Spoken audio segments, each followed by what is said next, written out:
The Cardinals with a record of 65-57. 2 back of the Dodgers for the top wild card spot. Game and a half in front of Miami. 2 in front of Pittsburgh. 4.5 in front of the New York Mets. The one thing the Cardinals want to do in this game is to get ahead.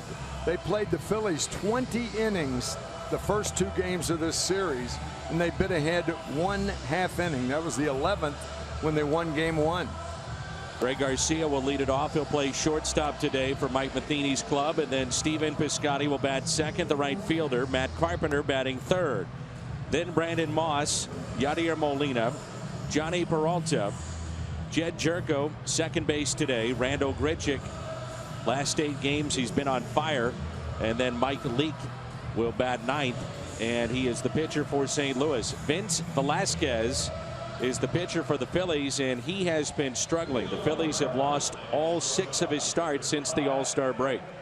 23 years old, from Montclair, California. Good athlete, good all-around player. Had 18 stolen bases his junior year in high school. To give you an idea, you don't often think of a pitcher who had past speed as Velasquez has. Real good athlete. Outfield is straight away. Here's Greg Garcia. Sat last night, came in late as a pinch hitter. Batting .233.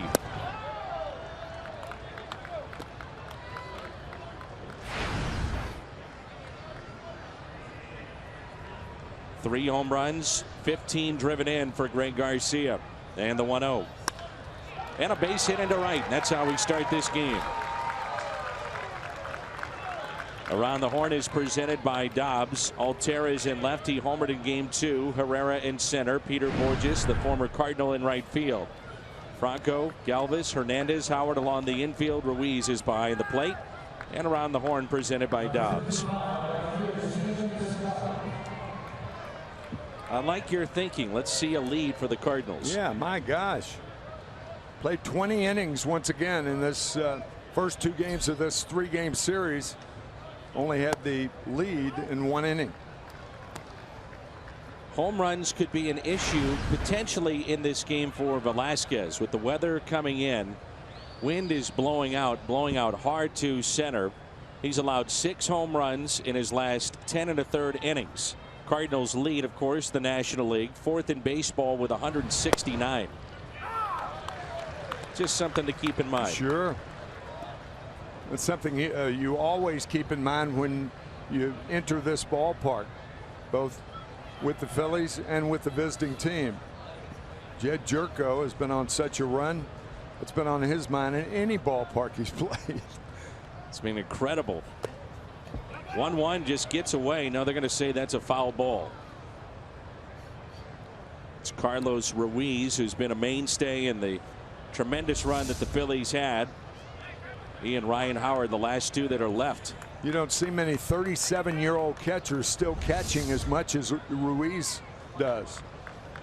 About half the load, sharing the load with Cameron Rupp, who started in last night's ball game. Here's a 1-2. Piscotty pops it up and out of play.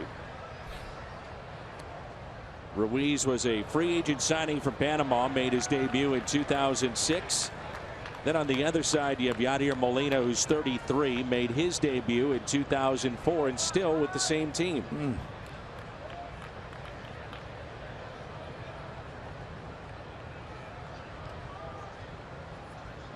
1-2 the count. Very short lead by Garcia at first base.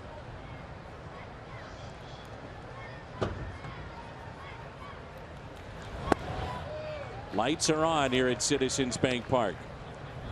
Clouds are rolling in. Came to the ballpark. It was a beautiful day. And a lot of rain, we understand, coming in. Both teams have an off day tomorrow, and that's something that has been potentially talked about if this game would get washed out. Yeah, that's your tuck away. The tuck away for tomorrow for both teams. The Cardinals hope that's not the case. They want to get home after 10 days on the road. Phillies go to Chicago with an off day tomorrow. 3-2 the count. And a check on Garcia at first. Velasquez is part of the rebuild here with the Phillies. He was traded for Ken Giles. The Phillies got Mark Appel, Harold Arez, Thomas Eshelman, Brett Oberholzer, and Vince Velasquez. 3-2 pitch. Garcia is running, and it's fouled back. Gotta love that. We talked about it in last night's game. Mike Matheny not one to send the runners often with the 3-2 count, but sending Garcia there. I mean, think about the common sense there. Stephen Piscotty, a guy who makes contact. He's not a strikeout victim for the most part. Hits a lot of ground balls. Into a double play last night. Cardinals hit into 3 last night. Yeah. The 3-2 pitch. Garcia running again. That's taken for a ball. So the first 2 have reached, and it brings in Carpenter. Matt started the series 0 for 6 and then doubled and wound up having a very good game number 2. Brandon Moss on deck. Good numbers for Carpenter this year in 91 games. You push a little bit, and that's I think what you're talking about here too. You know, you got a guy that puts the ball in play in Piscotty. You're trying to grab an early lead. Push. I like that thinking, Daniel. Yep. First pitch to Carpenter. Take it for a ball. Tony Randazzo is the home plate umpire. Runners at scoring position in this series. The Cardinals just 1 for 12. Phillies meanwhile 3 for 17.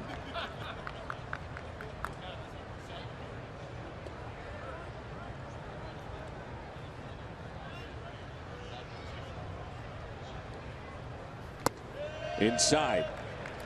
Boy, Velasquez, you talk about painting yourself into a corner. Now Freddie Galvis coming out, and think about it. What is Galvis going to tell Velasquez? Bend your back, throw strikes. I mean, he's trying to do that. Last time out, he threw 111 pitches, highest total since a 16 strikeout game in April. He's up to 113 innings. The Phillies have publicly stated they will cut his innings in the final month. They just don't know what that total will be. Last year he threw 88 2/3. So he knows the end is near. 2 balls and 1 strike. It's a famous Paul Anka song written for Sinatra. The end is near. So I face the final curtain. The 2-1 pitch to Carpenter. And he did go.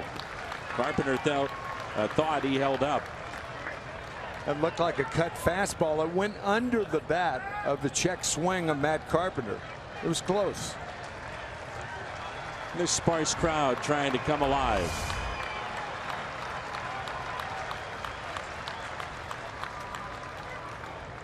Yeah, I think that's a proper call. Agreed. 2 balls, 2 strikes.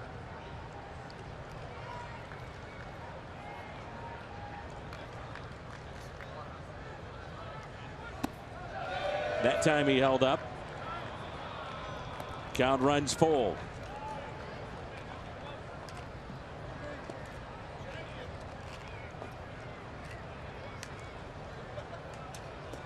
It's been a very rough second half for Velasquez. Mentioned that they've lost all his starts and the ERA has skyrocketed here in the second half. Prior to the break, it was right around 3.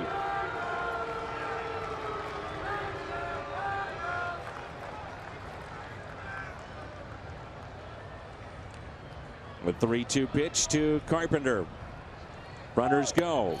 Taken inside. Bases loaded here in the top of the first. How about that? Mike Matheny sending the runners on consecutive 3-2 counts. Didn't see that coming. No, surprising. In my view, the right move. Cardinals with the bases loaded, nobody out, and we said one of the key things, try to get ahead. A golden opportunity right here. Bob McClure, the pitching coach of the Phillies, left-hander, Made his major league fame as a lefty for the Kansas City Royals for the most part. Pitched in St. Louis, too, in the early 90s. Louis, yeah, that's right. Bob Mack, good man. Remember when the Phillies had what they were calling potentially the best rotation in baseball history? It was in 2011. There are the numbers there in the second half for Velasquez. Roy Halladay, Cole Hamels, Cliff Lee, Roy Oswalt, Vance Worley, all featured on the cover of Sports Illustrated. And a team that won 102 games, but they have fallen on hard times since, and now clearly in a rebuild. Cole Hamels may be the Cy Young Award winner in the American League this year for Texas. Here's Moss. Ball one. Moss with 22 home runs, and the Cardinals a Tommy Pham home run away from having 10 Cardinals with 10 or more home runs this year. Major league record is 11. Moss with a high fly ball. Deep right center. Did he get enough? It is caught. Herrera with a tremendous catch. Nearly a grand slam, and instead it's the first out and a 1-0 St. Louis lead. What a play by Herrera.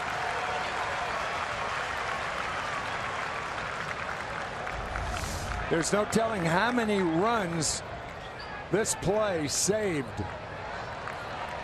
Because if it's off the wall, then you have at least 2 runs scoring. You remember, there's nobody out when he makes the play. So Garcia tagging at third scores easily. It's a very difficult play for Matt Carpenter, who's the runner at first base. He went all the way to second in case the ball caromed off the fence so he could score on the play. Piscotty tagging going to third. So the Cardinals still have a runner at third and less than 2 outs for Molina. RBI number 55 for Moss to score Garcia. 1-0 Cardinals. I thought that ball was going to be out. I did too. Especially with the wind blowing out. Yes. Like last night, Jeremy Hazelbaker hit a ball that looked like a routine fly ball to left field, or maybe middle of the track. It's about 5-6 rows up. Home run, 2-run shot to tie it early. Jeremy with that 10th home run last night. The Cardinals with 2 rookies now with 10 or more home runs. He along with Aledmys Diaz. Last time the Cardinals had 2 rookies, 10 or more home runs. You have to go back to 1958. Green and Curt Flood.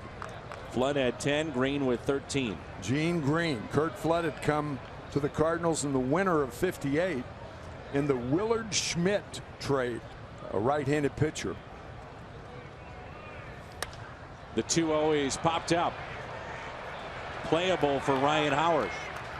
Wind playing tricks on it, but he makes the catch. That's a big out.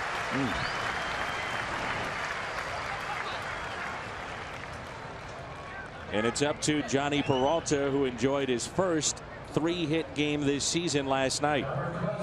See, the thinking from a player standpoint is if Peralta gets a hit here, what he does is pick Yadier Molina up. And that's what you hope to do offensively. If one position fails to get a runner in, for instance, get a base hit, a 2-out hit. If Peralta does, then you've picked the previous hitter up. Runners at the corners, 2 down. Fastball at 94 for a strike. This could be a huge pick-me-up for Velasquez to come away with only 1 run scored against him. Yeah, the catch by Herrera in right center field, and then getting Molina on the pop-up when things look disastrous for the Philly right-hander. 0-1 pitch to Johnny Peralta. Pulled foul. Chris Maloney has been a target. Third base coach has been beat up on this road trip. First time was in when? Chicago? And after that, he thought he had a broken bone in his leg. That's how hard that was hit against him. Or off of him. Already got Jose Oquendo out with a knee injury from the beginning of spring training. He's on the 60-day DL. Yeah. A lot of questions about Jose Oquendo with the Cardinals defense this year. We get it all the time from fans. He does not return this year. He does have a spot in the organization, and he'll have a place on this coaching staff if he elects to do that next year.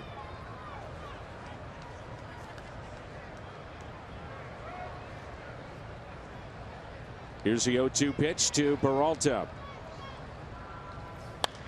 Spoils it.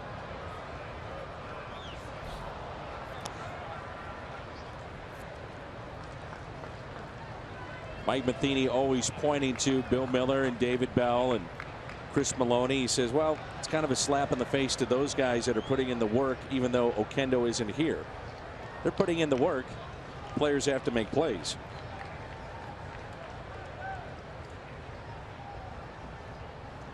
Big gap in left center.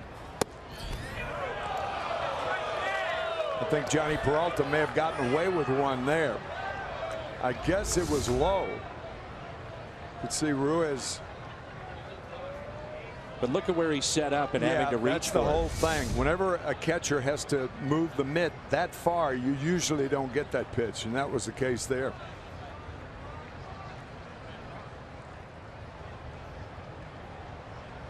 One-two pitch in the dirt.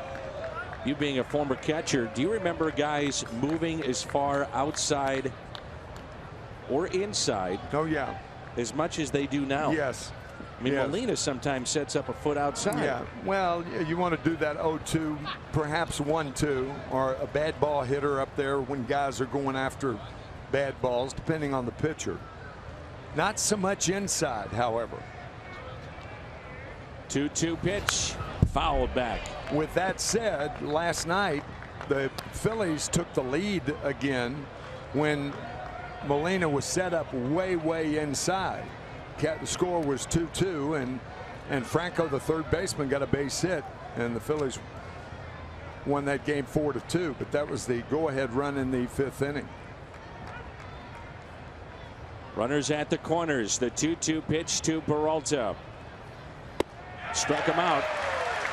So bases loaded, nobody out. Cardinals only get a run. First career leadoff homer last night. Be followed by Altair, who also homered, Michael Franco, then Ryan Howard. Very good second half. Carlos Ruiz, Herrera, Galvis, Borges, and Velasquez. Mike Leake gets the call for the Cardinals, trying once again to even up his record to 9-9. Only 23 walks, so his control has been pretty good overall. But what Mike needs is a lot more ground balls than he's been getting this year. As crazy as it sounds, can you have too good of control where you're around the plate too much? Yes. The answer to that is yes, and it's a valid point. Last 49 games for Hernandez, hitting .360. Conveniently wild is a good trait for any pitcher. Number one, you put the fear of God in the hitter's mind. They say, this guy's not real true, is he? And that goes through your mind before you swing the bat. Could get you out at times. Here's a 1-2. And a strikeout of Hernandez. Hyundai pitch arsenal for Mike Leake. The fastball, cutter, slider, which has been a good pitch at times in the second half. Changeup and the curve. See that a lot on an 0-2 pitch. The pitcher's trying to throw a ball off the plate, and he ends up throwing a strike. It surprises everybody.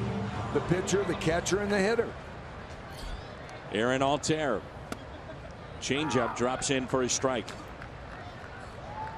Phillies have won 6 of 9, averaging better than 5 runs a game during this stretch. Altair hits it off the end of the bat for a base hit.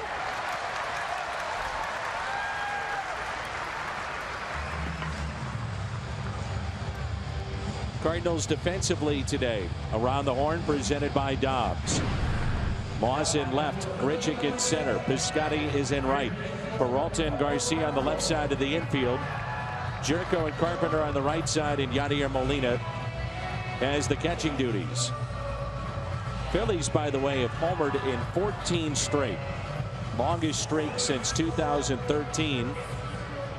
And here at home, they have 35 since the break. Most of any team when playing at home.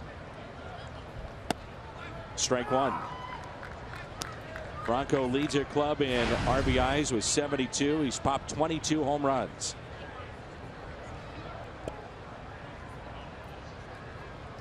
Well, Leake, you'd love to see that ground ball, as Tim talked about, and the potential of the double play. I think Mike got away with one there. That looked like a balk.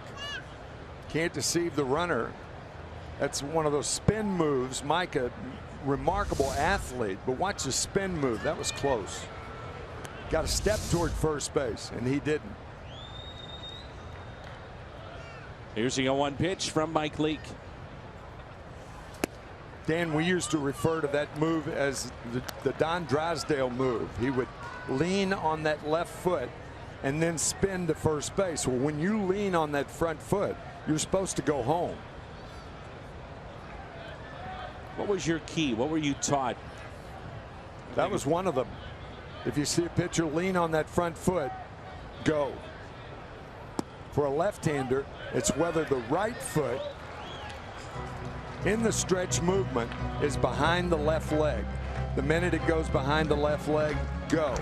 So those are two different moves for the right-hander, leaning on the left leg, and the left-hander going behind the left leg with the right foot.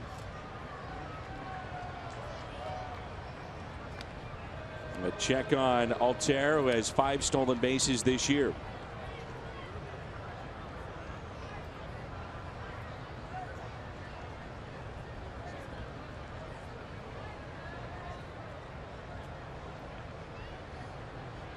And another check. Boy, that's close. Wow. So what about the back of the left heel? So when that heel picks up, it's got to go to the plate. Well, you lean, it's the same thing. You're leaning on the left leg. The point being, whenever there's movement with that left leg, technically you're supposed to go home. You can't deceive the runner. You know, it's interesting, Lou Brock, I never talked to Lou about how to pick up a pitcher because Lou wouldn't tell anybody. Really? No, he would not share that with anybody. And the reason, I guess, is if guys were traded, you know, then they would tell the pitching staff about Lou Brock, and used to make some of his teammates mad. I bet. But Lou was smart in that way. His code of when to run was unto himself. Here's Ryan Howard. It's a dangerous man here for Mike Leake. Howard 8 for 23. 3 home runs against the Cardinals righty.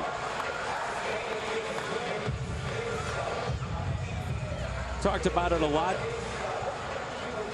St. Louis native that has destroyed the Cardinals over the years, and we might be seeing his final game against the Cardinals here today.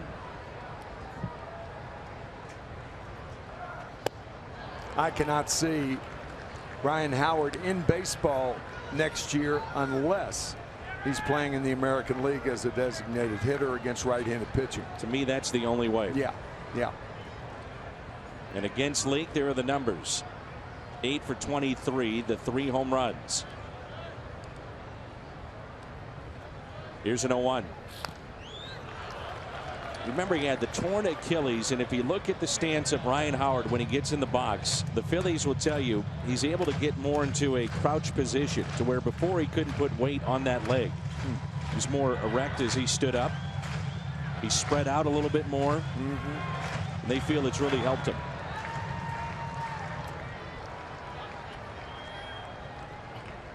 Big man that's had a very good career.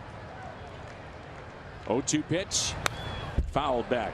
That's what we were talking about with Mike Leake. Control is when you want to throw a ball out of the strike zone and do it. But Mike Leake is so tuned in to throwing strikes that he throws too many. That was a dangerous pitch on the 0-2 count.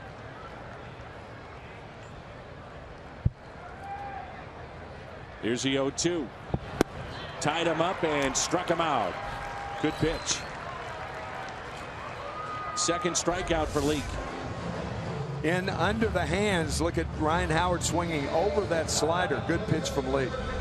You know, you think about it with a power hitter, a lot of times you say, I don't want to go in on this power hitter. If I go in, he could crush that ball. You stay away from Ryan Howard. He's so adept at just taking that ball to left field in this ballpark with tremendous power. This is not always true, but generally speaking, when you crowd a power hitter, you rob him of his power by pitching him inside. Here's Ruiz. Takes a ball. Molina thought it was a strike, and so did Leake.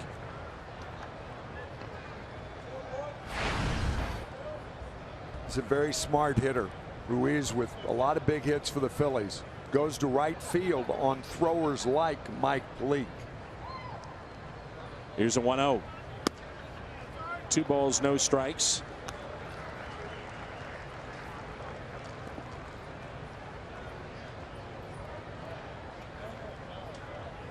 Inning started with a strikeout. Altera base hit to left. Franco the walk. Strikeout of Howard. 2 balls, no strikes with 2 down. 2-1. Catchers should be smarter hitters than position players because they're looking at those pitches when they're when they're not hitting. Well, they think through an at bat too. Yeah. They can put themselves in a catcher's position. Tried to take it to right, and Jerko a nifty play. So as Tim said, he loves going to right field. Hit it hard, but right at Jed Jerko. 1-0 after 1. To Tim's keys to the game. I know he's been thinking about this for the last 24 hours. Well, we just sat in the first inning to take the lead and build on it. That's what the Cardinals. It could have been worse for the Phillies in that first inning. Bases loaded, nobody out. The Cardinals with only 1 run, but at least they're ahead. I was not happy with you one bit. You called me at 6:45 a.m. this morning. You said, Dan. And I said, yes, Tim, it's pretty early. Keys to the game, what do you got? You'd been working on it all night. That's why you've been the best in the business for a long time. You quit it. Velasquez with time, and he makes the play. You better call the hotel and check the operator, because that wasn't me. I gotta find out who that was. Some random fan. Let's talk about the keys. Yeah, I bet I'm gonna wake Dan McLaughlin and find out. Tell him about the keys to the game today. Here's Randall Grichuk. That McCarver's not dedicated enough. He wouldn't think about the keys at 6:45 this morning. That dog. 1 out and nobody on, and here's Grichuk. He was called back up, and in that time 8 games and 9 extra base hits.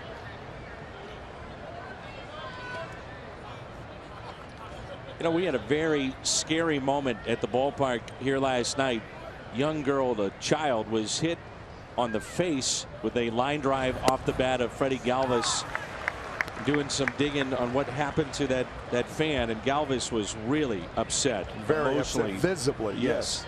Talked to the media. He was in tears after the game when he was visiting with the local media. And here's the 0-2 pitch. What happened last night was that the Phillies and their medical team, they were right on the situation, but also situated next to her, sitting next to her was a doctor, and one section over was a dentist. Wow. And so they were able to help her out right away. She was taken to the hospital overnight, and they expect her to be released today. Good going, Dan. Boy, is that good news, man. But the family came out and wanted to publicly thank the Phillies for the immediate medical attention. That's wonderful. That they got. So Freddie Galvis, I'm sure, a bit relieved here today, along with the rest of the players. Little gal appeared to be about 7 years old. Yeah, 6, I would 7, say so. Like Strikeout of Grichuk.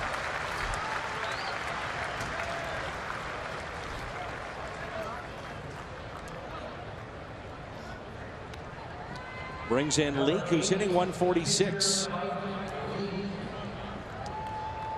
Last time out, Velasquez pitched against the Dodgers.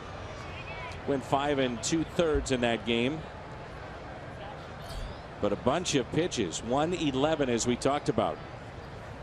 So 2 outs and nobody on.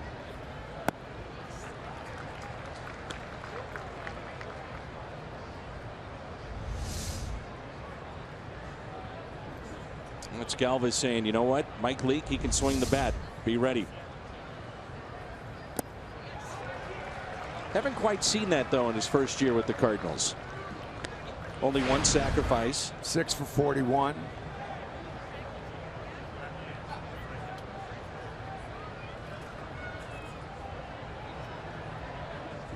Here's the 0-2 pitch. Thing we have seen is Mike Leake has been a pinch runner for Mike Matheny and the Cardinals. That adds to what you were talking about earlier. Good athlete, fields his position well. Although this year he's committed 4 errors, and I believe 3, if not 4, have been throwing over to first base, which is a bit surprising.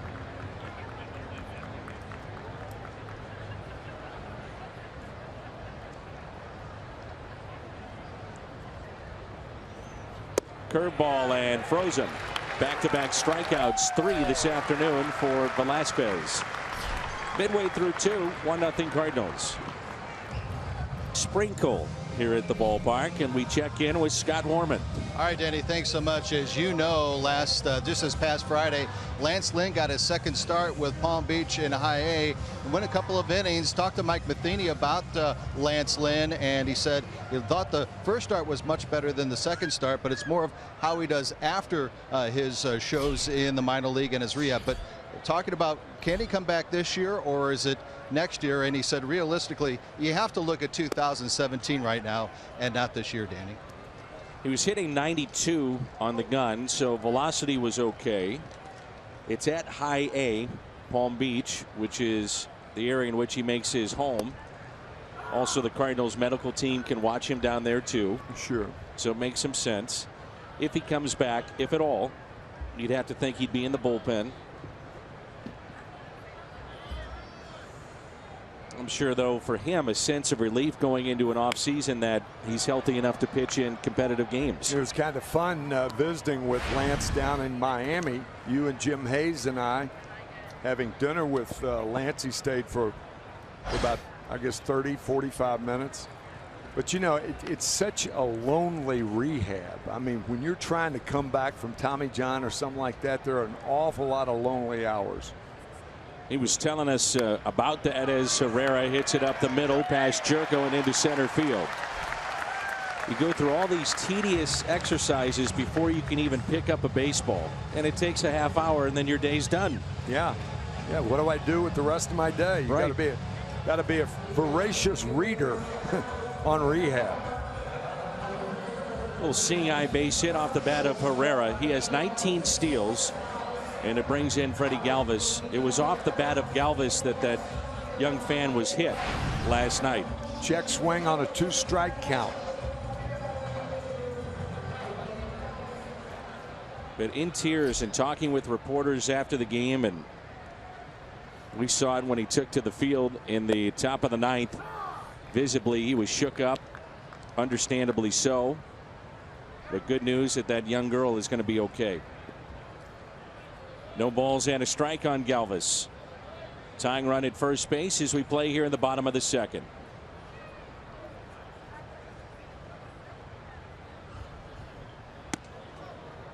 Playing the rubber game of this series, and the Phillies have not won a series against the Cardinals since 2014.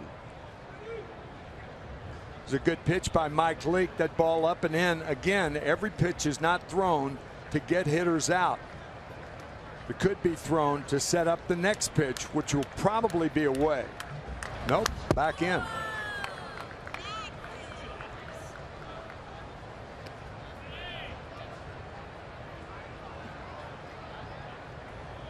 Generally speaking, when you're trying to get a ground ball for a double play, you don't pitch a hitter inside. That's not where you go to get ground balls. Usually it's outside. preferably down. Reach, roll over on a ground ball. Right.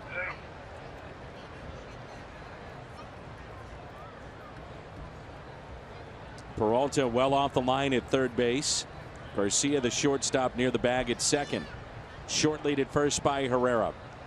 Molina sets up outside to get that ground ball and doesn't get the call. So it makes this a beautiful game. The game within the game. Every pitch and what you're trying to do to set up the hitter in the at bat, or get a ground ball, back him off the plate, whatever the case may be. The 2-2. There's your ground ball and a foul ball. I learned that from Billy Moffitt, who was a pitching coach back in the late 60s for the Cardinals. Won 2 pennants and a World Series with Billy at the helm of the pitching staff. Remember, Frank Robinson was up one time with a man on third and less than 2 outs. Threw him 2 curveballs, and the next day, Billy said, when you throw a ground ball, what do you want? There's a ground ball. Carpenter to second, back to first. Carpenter there, double play. Got the ground ball on cue. And Billy said, you're looking for a ground ball out of a guy like Robinson. What are you going to throw? You think he's more apt to hit a curveball on the ground or a fastball? And I thought about it. Nicely turned by Matt Carpenter, and I said, well, I understand Nelson Briles was the pitcher. He had us both there. And I said, with Nelly's fastball that goes down in the strike zone, yeah, you're right. Yeah, I said, I've never thought about that. Makes sense. Yeah, it does. I didn't know. Little teaching moment there, Tim. The shortstop with a right-handed first baseman. Is it like the first baseman taking a throw from a catcher to extend off the bag, 1 foot on the bag, extend out and give him a lane to throw to? Yeah, because the runner's in the lane. So you're trying to throw the ball inside. I'm trying not to, you know, put too much stuff forth, but that's the inside part of the bag is where you're trying to throw the ball. Jerko to first, safe. Leake may have gotten a piece of it to slow it down, and we know Borges can fly, and he picks up an infield hit.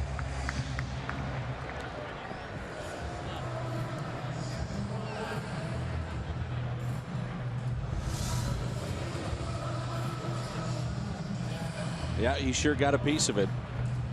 If he doesn't, I'm not sure that Jerko gets to it.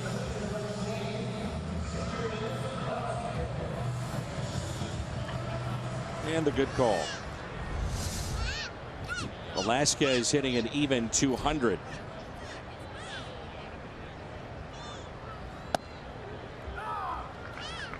Listed as a switch hitter, but he is only hit from this side of the plate to protect his arm. Yeah, he's a right-handed pitcher. Why hit left-handed and expose that arm? That's your business partner. High chopper, and it rolls foul. 0-2. As you said last night, the glove of the catcher, that's your business partner. Take care of that baby. It is. There are a lot of business partners out there. And when you go on defense, that leather on the end of your left hand or right hand, it's your business partner.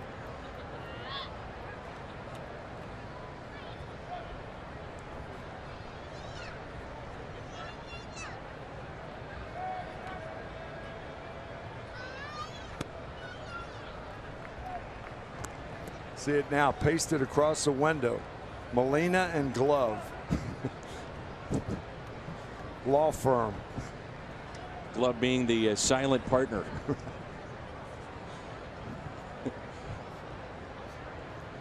Here's a 1-2 pitch to Velasquez. Hung it, lifted in the air to left center, drops in for a hit. Borges on his way to third. You can see that Moss slipped, but backing up was Randall Grichuk. 3 hits in the inning.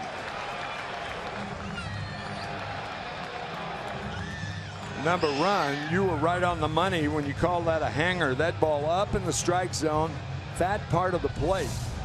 And Velasquez gets his 8th hit of the year. But watch Brandon Moss. It hadn't been raining that much, and that shouldn't be a problem. But Brandon's feet got him a little tangled there to begin with. That could have been a run-scoring opportunity for the Phillies with the speed of Borgios. And a strike to Hernandez. It was Larry Boa that got to Hernandez about a month and a half ago. Pete Mackanin said go work with him in the cage. And Larry Boa talked about getting on top of the ball. Everything he was hitting was up in the air. And Hernandez has credited the 70-year-old bench coach of the Phillies for helping turn around his season at the plate. Larry was a bench coach for the Phillies, and then he was the manager of the Phillies. Then he was replaced by Charlie Manuel. Ryan Sandberg, who came in 3 years ago, hired him as a bench coach. And when Pete Mackanin took over, he said, why not? The guy's earned this position, and I'll tell you, he's one of the best in the business. He's a lifer.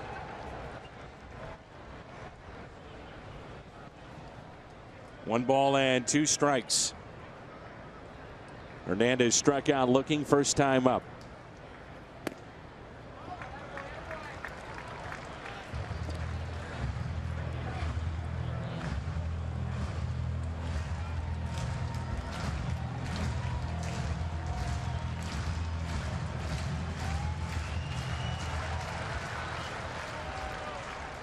Two. Ground ball slowly hit to Jed Jerko. The Phillies will strand 2. They've left 4 on in the first 2 innings. Good changeup to get him to reach. For the Cardinals, they had the bases loaded, nobody out, scored 1 run in the first. First 3 reached against Velasquez, and all of a sudden he looks to be a different pitcher. Well, that big play by Odubel Herrera in right center field. Obviously a different inning had that ball gone for a base hit, clanged off of that right field scoreboard.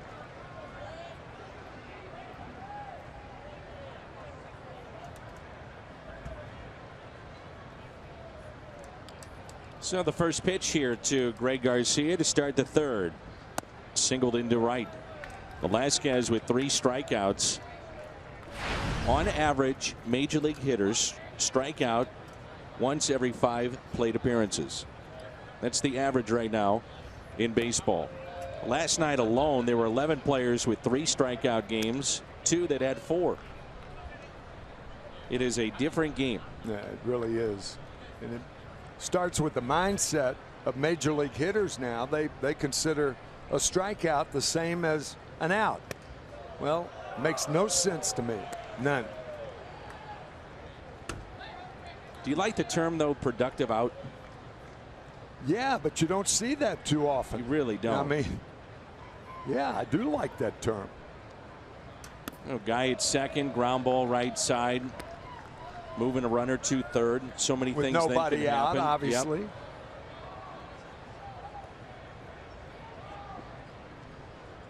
Franco, the third baseman, in on the grass. Outfield is straight away. High fly ball lifted to left. Altair is there and gives way to Herrera. 6 is a serious number and on the run. Cardinals score 6. Any size drink, just 50 cents the next day. Coffee fountain, frozen drinks. When they score, you pour it. Your nearest on the run, you earned it.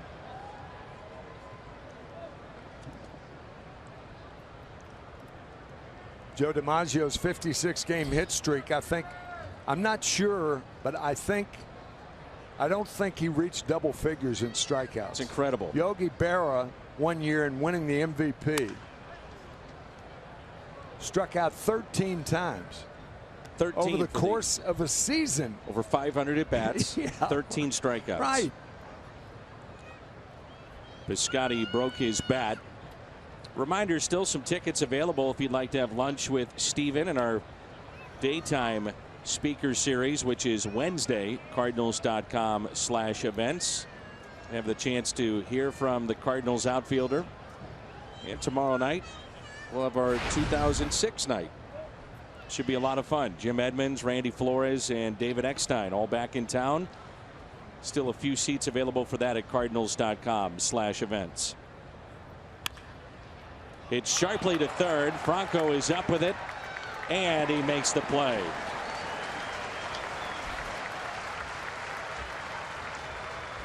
It's a good player, isn't he? Good player. A guy who can make a play like that. There are a lot of third basemen. They don't have the arm that Franco has. So by diving for the ball, you know, you're taking something away from getting the guy out at first base. But when you have an arm like he does, he can canonize it over there. That was a new word that I just came up with. I've never heard of that. Well, it's Sunday. Why not? Canonized to first. Just came out.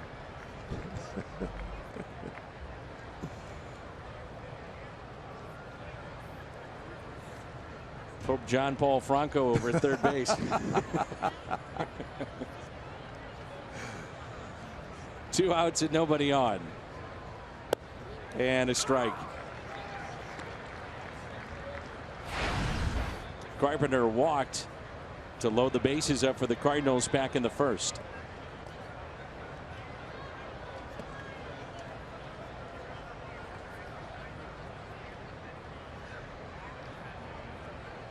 And the 1-1.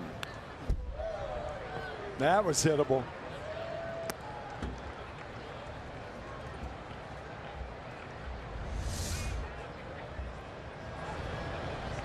Right in his wheelhouse. You look at the finish, everything. Great swing.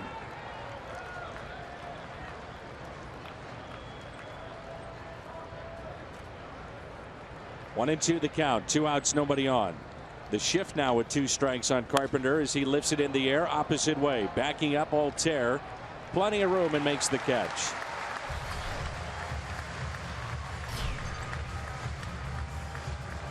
That's tomorrow at 6. Ground ball tapped foul off the bat of Altair.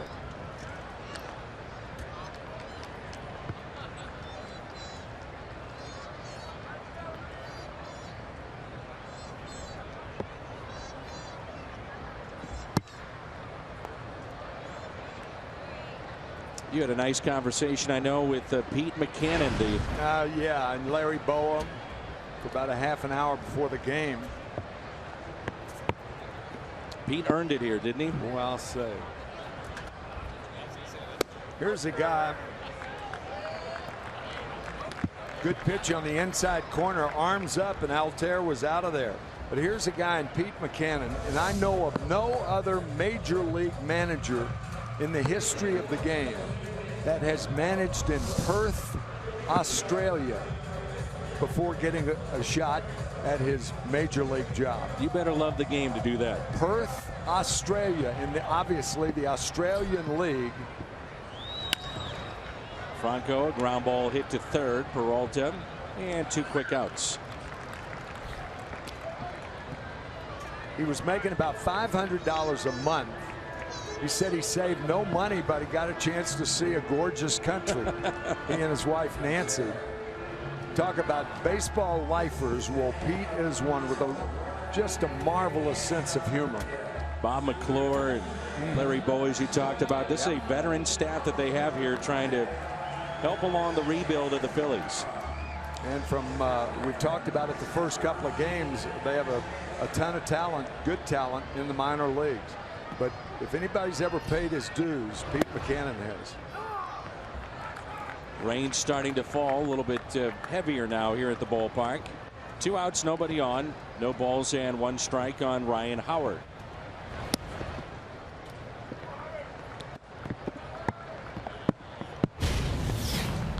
Kubota power stats. Ryan Howard, 195 home runs at this ballpark. Most in its history. It opened up back in 2004. A lot of the fans starting to head for cover. Chase Utley, Jimmy Rollins, core of that tremendous run that the Phillies had. 5 straight division winners. 2 pennants, World Series title. Beat Tampa Bay. And then they lost to the Yankees in 2009 in the World Series. 2-2, and he struck him out. 2 strikeouts in the inning. 4 today for Mike Leake. The 4th inning, and here is Brandon Moss. He was robbed back in the 4th, or rather in the 1st, and sends a fly ball high in the air out to deep left center field. This ball will carry, and it's gone. Opposite field, home run, Brandon Moss, number 23.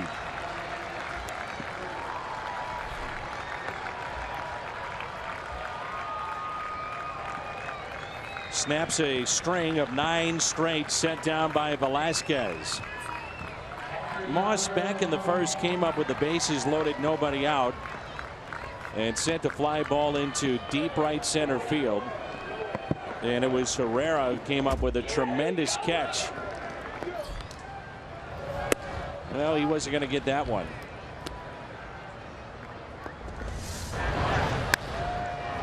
Power to all fields. 23rd home run. RBI number 55.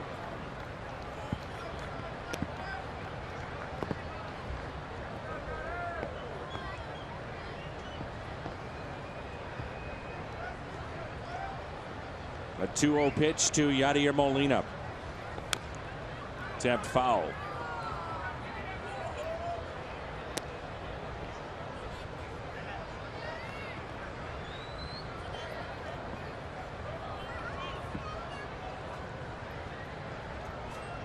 Big gap in left center. 2-1 pitch. 2-2. Good fastball by Velasquez.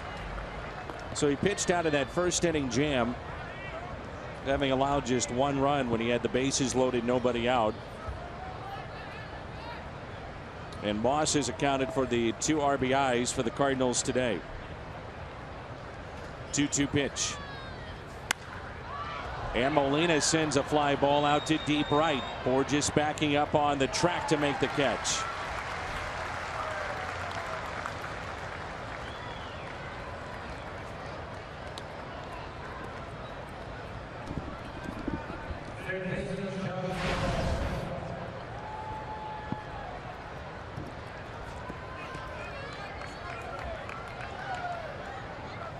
One out, and here is Johnny Peralta.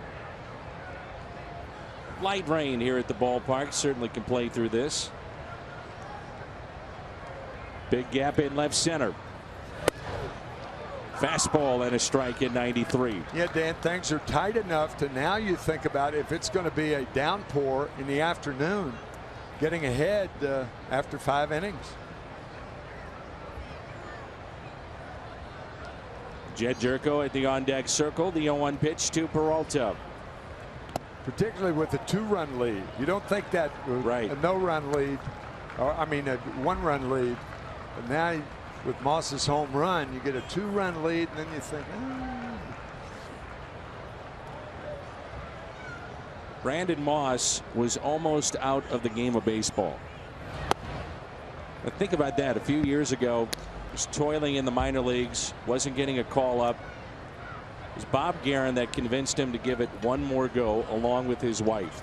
But he was going to become a firefighter. And his wife told him, give it one more shot. And Bob Guerin was the one that told him, don't worry about the average. Swing the bat. We'll be all right with strikeouts. As we've talked about, it's now a part of the game. We know you have power, and we're going to play you. Lefties, righties. And the fact that he's added first base to his repertoire has helped out too, so it gives him more versatility.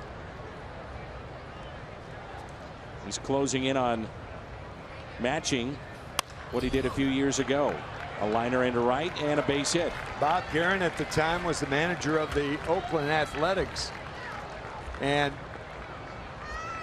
Brandon Moss had a terrific year with Lehigh Valley, the AAA affiliate of the Phillies. 23 home runs, 80 RBIs, and only 436 at-bats in 2011. And the Phillies didn't call him up in August. He thought he should have been called up. He wasn't, and was mad at the Phillies, so he signed with the A's, and that resuscitated his career. Went to Cleveland, That's where the Cardinals and John Mozeliak got him last year midseason. What a nice deal that's turned out to be. I'll say. You know, when Mo makes a deal, not all the time, but most times, it's for the now. So the final couple of months of a regular season, but trying to get players that are under contract beyond that year. Knowing that Moss was coming off the hip surgery, they figured, well, we'll take a gamble. Can he get back into where he was the year before? Sure enough, it has paid off. It's funny how it goes around. Ryan Sandberg was a AAA manager for the Lehigh Valley Iron Pigs in 2011 and loved Brandon Moss. Loved him. Thought he could really help a major league team. Jerko sends it in the air to left center. That ball is down. One hops off the wall. Peralta will be held up at third, and it's a double for Jed Jerko. So 3 of the 4 have reached with a home run, a single, and now a double against Velasquez here in the top of inning number 4.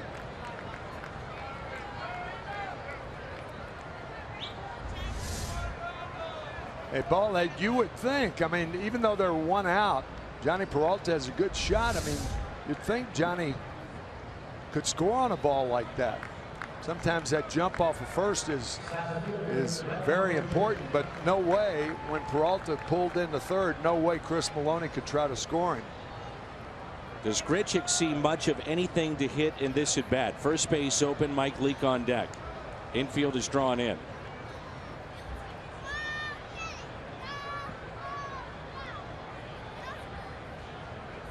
The center fielder Herrera very deep for Grichuk. He'll see breaking balls in this at bat. See, after that fastball, see, I told you. If you're going to throw him a fastball, make it real in or real out. Yeah, it's not the pitch selection, it's where the pitch is. Right. Like his double in game 1 in the top of the 11th inning, game-winning hit. Cardinals won it 4-3.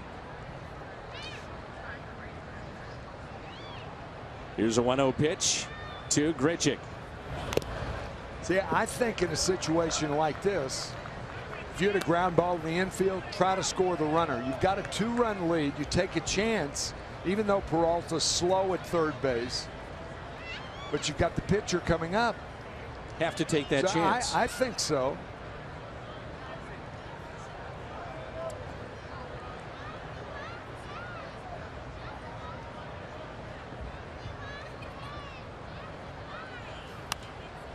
Tied him up, and it's fouled back.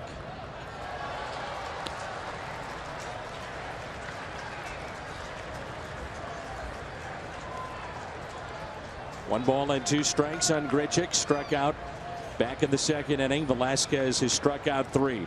He has walked 2. And he's allowed 4 hits and 2 runs.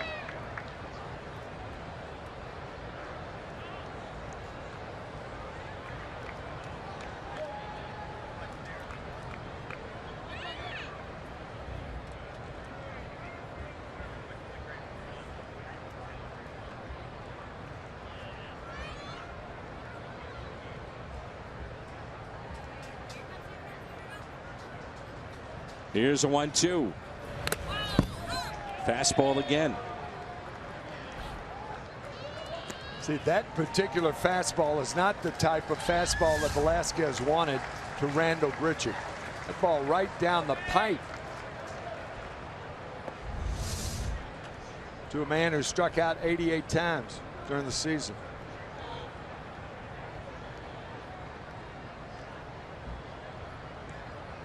Runner at 2nd is Jerko. Runner at 3rd, Peralta.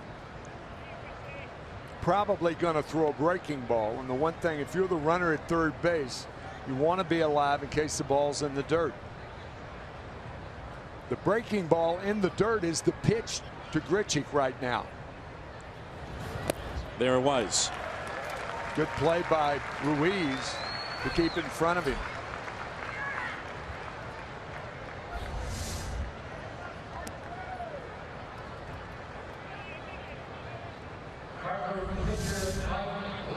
So with 2 outs, it brings in Mike Leake. 4th strikeout for Velasquez. Runners at second and third. Leake struck out, looking first time up.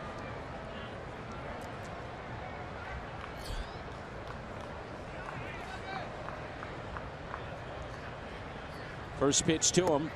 Backs up for ball one. Already 70 pitches by Velasquez, and we were told it'd be very tough for him to get through 5. Always a high pitch count. And coming off a bunch of pitches last time out.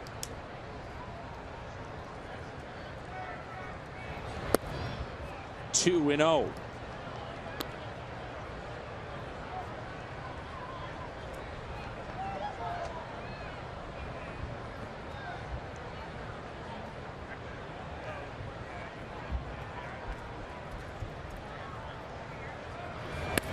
Three and 0. So he gets the 8th place hitter, a dangerous guy in Randall Grichuk, and now falls behind on the pitcher. 3 balls, no strikes. Leake may be taking not once but twice.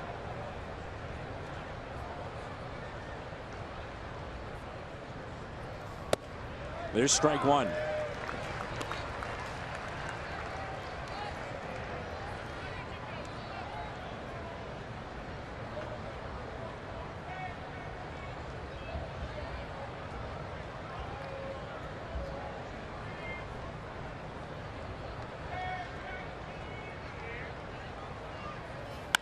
Swinging and a base hit into center. 1 run is in. Here comes Jerko. He will score, and Mike Leake delivers with a 2-out base hit to score 2. 4-0 Cardinals. Boy, we talked earlier about picking up a teammate. See Mike Leake looking into the dugout. I wonder if he was looking at Randall Grichuk, who is taken off the hook, striking out with runners on at second, third, and 1 out. And a big 2-out hit. You talk about helping yourself. Mike Leake does. RBIs number 5 and 6 on the year. Here's Garcia, 1 for 2. Pulls it foul. You get behind anybody and you turn a mule into a racehorse, particularly a guy who swing the bat as well as Mike Leake. 3-1 pitch.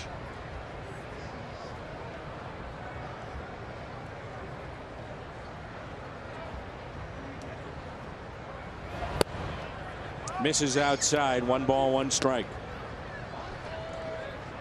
Gets into that hitter's count, and Mike Leake can swing it a little bit. Yeah. Does some damage. Just wonder if Velasquez, you bear down so hard on that 8th place hitter, runners at second and third, you get through him, and there's a little bit of that let up. Yeah, it's carelessness. It is. Can't do it. No, it's the big leagues. I know we say that a lot, but it is. The 2-1 pitch to Garcia. Little chopper, and Velasquez flips to Ryan Howard. A 3-run 4th inning for the Cardinals. A 2-out RBI base hit by Leake, and it all started with a home run. Brandon Moss, number 23. He's got a pair of RBIs.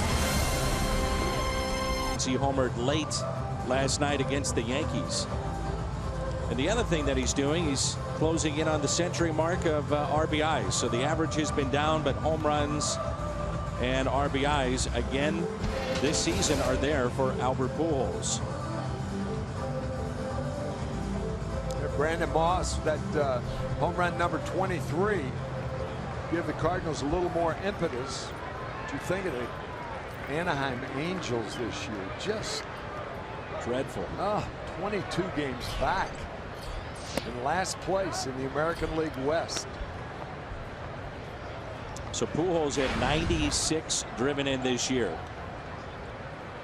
And if he can get to 100, and it sounds like and looks like that he will, 13th time that he'll have reached that mark. A-Rod has done that. Jimmy Fox, Lou Gehrig to have 13 or more 100 RBI seasons. David Ortiz is 3 away from 100 RBIs, and that will be the 10th time and last time for him. Ruiz with a base hit to lead off the bottom of the 4th. Just in a perfect baseball world, wouldn't it be something if Albert Pujols came back to St. Louis to finish his career? I've thought about it. Yeah. I'm sure he's thought about it. I'm sure of that. And that's what, to me, has been one of the disappointing aspects of interleague play. Albert Pujols should have been back to St. Louis by now, and he hasn't. Last couple of times we've gone out to Anaheim when the NL Central has faced the American League West. Here is Herrera. I thought you were going to say one of the bad things about free agency, and that's another thing. I mean, Albert Pujols, if he had come along 60 years ago, he would have been a Cardinal for life, like Stan Musial. Stan signing with the Cardinals in what, 1940? Played through 1963. Look at it this way. If in the primes of their careers, in this day and age, a guy like Derek Jeter would have left the Yankees, you don't think that Major League Baseball would have found a way to get him back to Yankee Stadium? Yeah, yeah. There's no doubt. Yeah, right.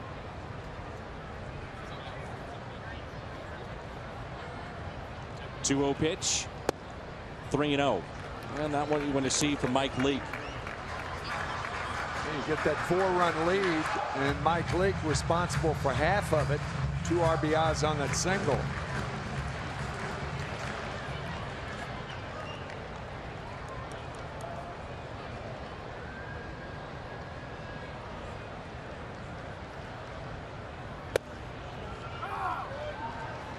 Thing is about the Cardinals, and it's funny when we tell people, well, Pujols left, the Cardinals got a couple of picks out of it.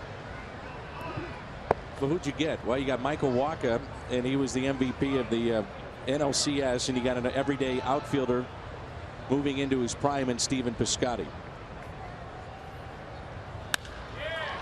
3-1. Out to deep right center, backing up Grichuk to make the catch. Ruiz not tagging up, and there's one away.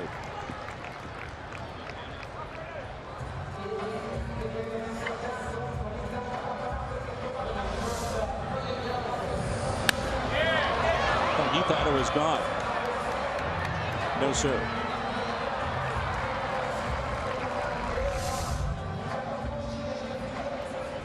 Brings in Galvis. Bounced into a 3-6-3 double play. 0 for 1 today. Breaking ball on a strike. Haven't seen much of that from Mike Leake today. Not many, but the ones he's thrown have been good ones.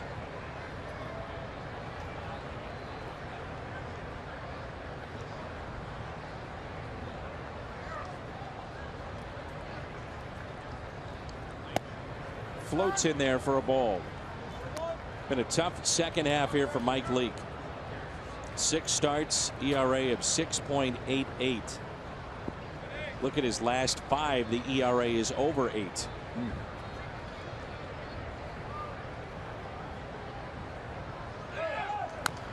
Runner was off with a pitch, and it's tapped foul. It's really a smart play by McCannon, even though you're 4 runs down. Put the runner in motion. Galvis had hit into that double play his last time up. Bottom part of the lineup up, you're more inclined to do it that way. Here's a 1-2 pitch. Hit out of play. Reason you're more inclined to do it with the bottom of the order is if you put a man on third with less than 2 outs, and that's what a hit and run is designed to do, then the 8th place hitter, normally a poorer hitter than anybody else in the lineup, has a chance to get a runner in from third and for less than 2 outs on something other than a hit.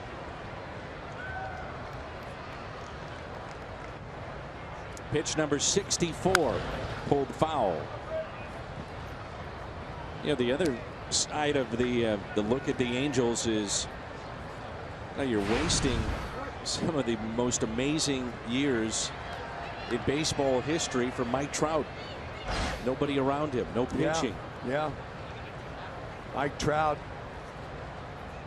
when the Phillies beat the Tampa Bay Devil Rays in 2008, Mike Trout was a freshman in high school and made the trip from Citizens Bank Park to City Hall, where the statue of William Penn is, and back. He walked from here to City Hall and back, enjoying the parade. It's great.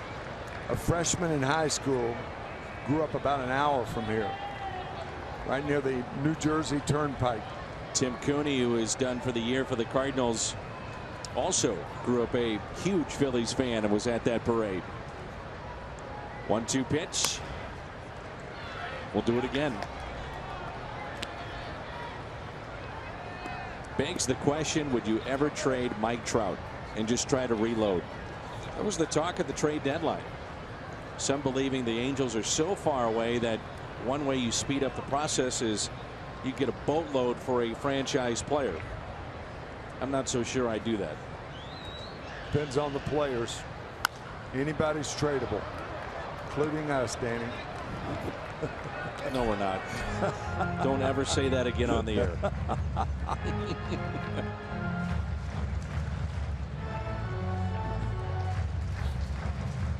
I can't believe you just said that. We can talk about everybody else, not us.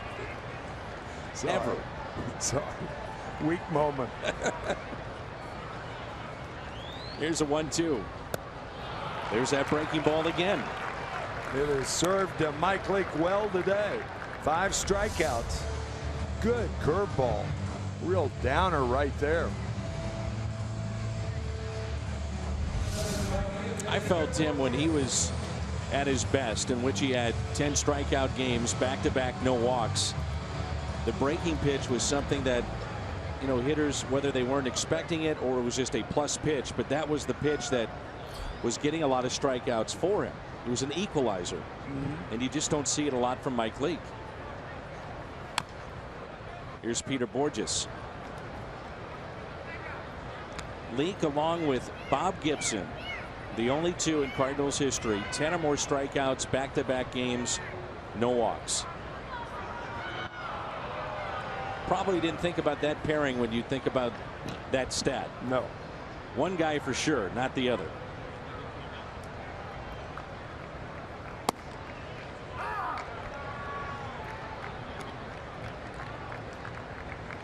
I'm 5-10, by the way, so I'm good. I'll veto any deal. You're still thinking about that, right? Not happy with you right now. You'll be thinking about me on the flight back to St. Louis tonight. I'm going to have to find an agent. Can you believe what McCarver did? There's a swing and a miss, another breaking ball, and struck him out. Due up, Piscotty, Carpenter, and Moss. It's 4-0. Stephen Piscotty will lead it off. The Cardinals picked up a run in the first and 3 in the fourth. It's the right fielder, followed by Carpenter and Brandon Moss, who has a pair of RBIs today. Piscotty is walked and grounded out to third.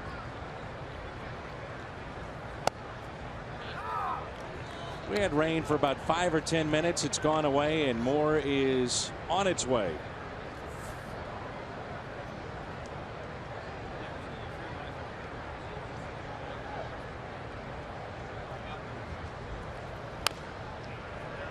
Oh, 0-2. You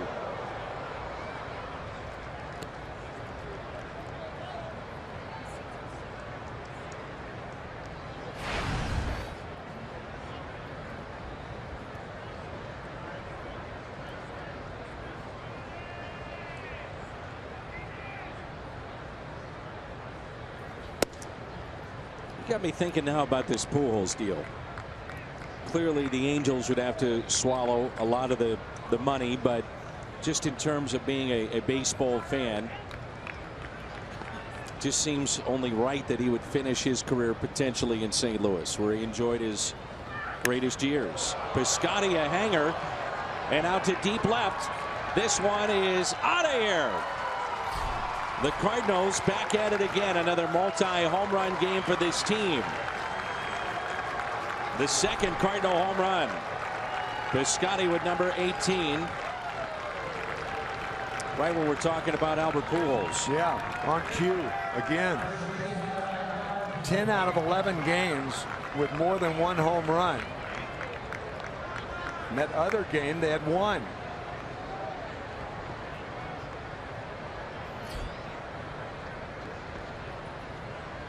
Here is Carpenter.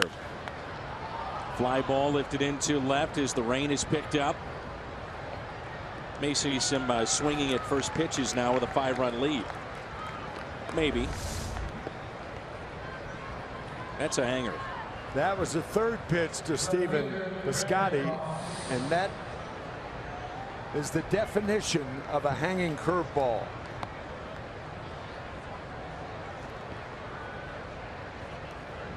Yes. First pitch swung on and missed.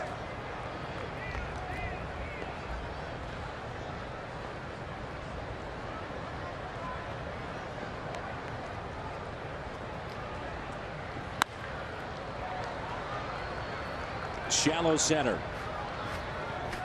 Are you buying into my theory now of maybe some quick at bats? Oh yeah, but I'm not too sure the Cardinals want to make an out. I'm not saying that. No, but a lot depends on the pitcher's control too. If he's throwing strikes early in the count, sure, why not? 5-run lead. It's not a legitimate game unless it's 5 innings. Yadier Molina. It's an out of play.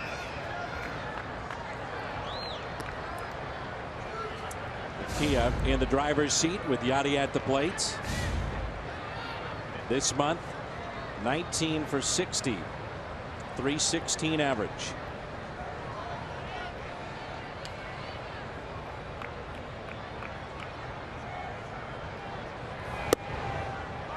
One ball, one strike.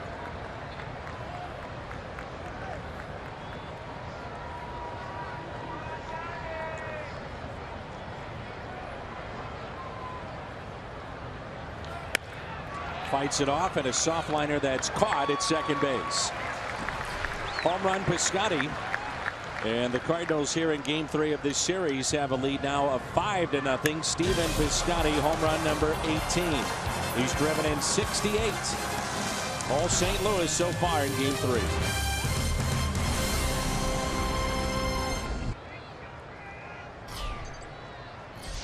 Velasquez on the first pitch taps it foul.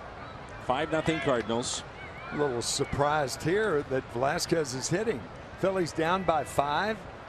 Rain coming. You read my mind. I was going to ask you if you were surprised at this. Yes. 0-2. I mean, normally rain or no rain, you'd pinch hit right here. Sure, Pete Mackanin has his own ideas, but this is very strange. Give away out. Only have 27. 7 strikeouts for Mike Leake. Salute the career of Hall of Famer Bob Gibson. That's August 26th, next Friday. 30,000 fans 16 and older receive a Bob Gibson red jacket statue. Add that to your collection, courtesy of Scott Credit Union. And tickets are available at cardinals.com/promotions. Hall of Fame weekend coming up. Molina, easy play. Hernandez trying to bunt his way on, 2 down. Boy, is this inning going the way the Cardinals love it. 4 pitches to get 2 outs. One more out and this game's official.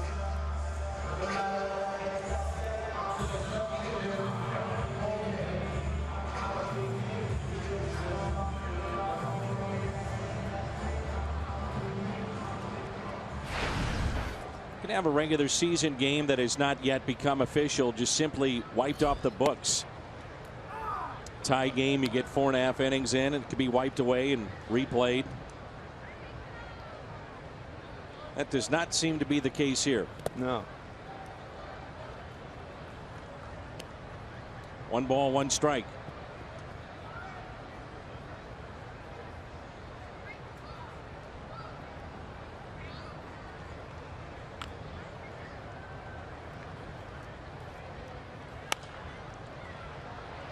That's hit out of play.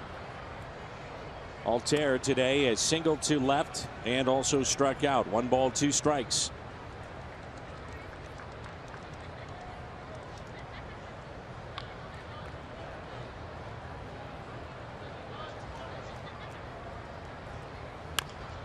Foul ball.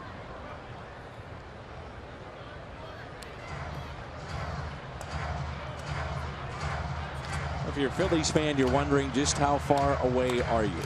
Is the pitching close? Are some of these young players in the minor leagues close? High fly ball. Left center. Grichuk on the track and with room. The answer to that, generally speaking, the pitchers aren't ready, but the position players are. Lead as we move to the 6th inning. BJC Healthcare difference maker, the road trip recap, which began at Wrigley Field with 4 and a split, then at Houston a sweep, and now trying to make it 2 of 3 against the Phillies. It is one of the oddities of this season. The Cardinals have played so well on the road, and yet at times so poorly at home. Just can't explain it. Nope. Against all odds. Well, you talk to some of the relievers of the Cardinals, and when they come to this ballpark, as Franco makes a nice diving stop but no play, Peralta is safe. You come to this ballpark and you will hear it from the fans. The fans are right on top of the visiting bullpen here at Citizens Bank Park, and then the visitors right on top of the Phillies. And you like these fans. You're one of the guys that says this is a great fan base. I love the fans in Philadelphia. We talked about it in game 1 on Friday night.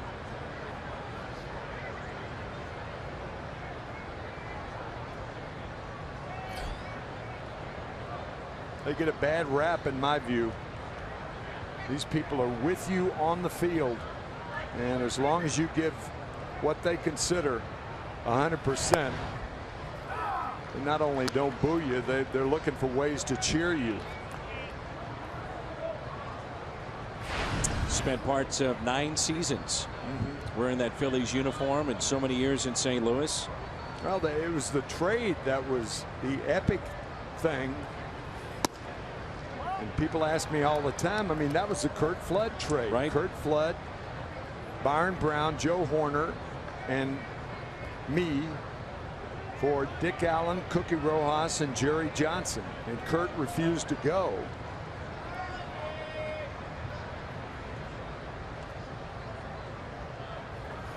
You know who the player to be named later was in place of Curt Flood? Mike was Shannon. Supposed to be. You got it, brother. Nice going. Mike Shannon. A lot of people don't know that. Mike Shannon was and then he was the guy who was supposed to take Curt Flood's place. Mike came down with nephritis, serious disease, incapacitated for a couple of years, and obviously he's been a broadcaster for the Cardinals ever since. And Willie Montañez, who had a broken leg at the time and had missed the 1969 season. Cardinals were trying to protect him at the time. And Willie Montañez took the place of Mike Shannon. So guys that have spent time with both franchises. Tim McCarver, nearly 1,200 games in St. Louis, nearly 630 with the Phillies. Some pretty good players on that list. McCarver, Carlton, Scott Rowland. I don't refer to myself often, but just from a historical standpoint, on May 2nd, 1970, my first year with the Phillies, I was the main catcher. Mike Ryan was the backup. We're playing a game in San Francisco at Candlestick Park. In the 5th inning, I got careless on a ball. I had my right hand behind me, and I brought it out. Willie Mays was hitting against a young wild pitcher named Lowell Palmer, and he fouled the ball off late in the swing. It mashed my right hand, just shattered the bone, first metacarpal. And 1 out later, I'm on the way to the hospital, and 1 out later, Mike Ryan, this backup catcher, breaks his left hand. Same inning, 1 out apart. You kidding me? Do you remember who came in then? Jim Hutto was an outfielder and finished catching that game that day, which was a matter of just cleaning up. And then the Phillies won a doubleheader the next day. A coach, Doc Edwards, was activated for the next day. And then they brought up a AAA catcher. It's hard to imagine. I wonder if that's ever been done in baseball history. I don't think so. I think I've checked that, and I do not think that's 1 out apart, same inning, 2 broken hands. One right hand, one left hand. Why did you have great success with Steve Carlton? What was it about that relationship? I call for a slider. Well, that would help. Yeah. Well, I did. I mean, that's primarily. But he wanted you. Yeah, but I call for a slider. I was going around shaking hands with 3 fingers all those years. 3 fingers means the slider. 1's a fastball, 2's a curve, 3's a slider. Lefty won 251 games with the Phillies and certainly extended my record. I was fortunate. I told Lefty, I said, look, if I'm going to do this, you're going to have to improve your move to first base. 2 years later, he set a major league record for balks with 11. I said I wouldn't have thrown him out anyway. His strikeout number 6, back-to-back. Velasquez, and there he is, lefty, 329 wins. Folks forget he was a part of the 1987 Twins. He beat the Cardinals. He got part of a share of the World Series money. 329 wins, second for left-handers in the Hall of Fame, second to Warren Spahn, who had 363 wins.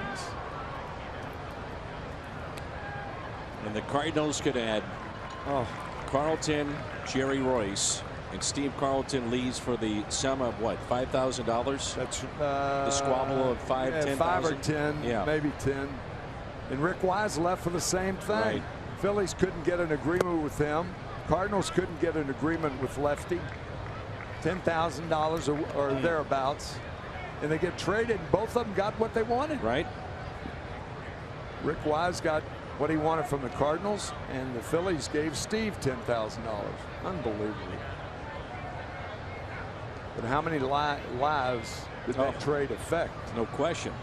Including moi. Big time. Big time. I'd have been a broadcaster a lot sooner. 2-1 the count on Leake. 2-out RBI base hit that scored 2 his last time up.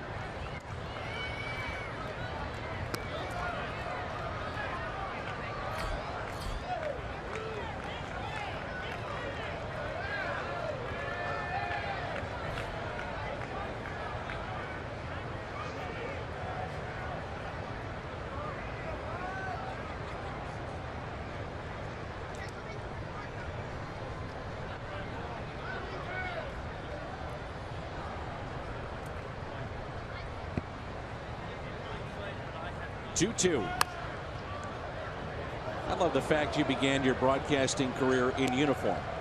And I'm not talking about a suit. Well, I became an announcer, one of the announcers, a 5th announcer in a 4-man crew in 1980.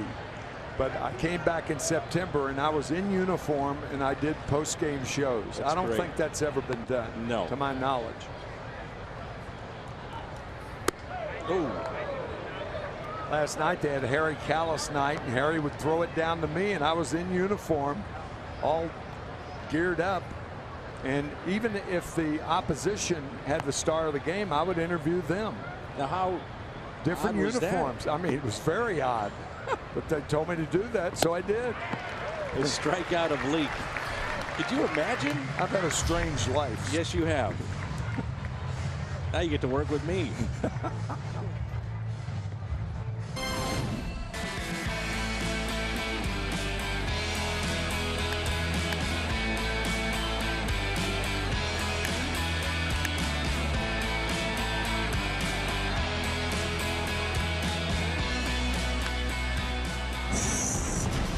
Philly fanatic having some fun prior to our first pitch. Well, Mike Leake here in this ball game trying to improve to 500 has struck out 7.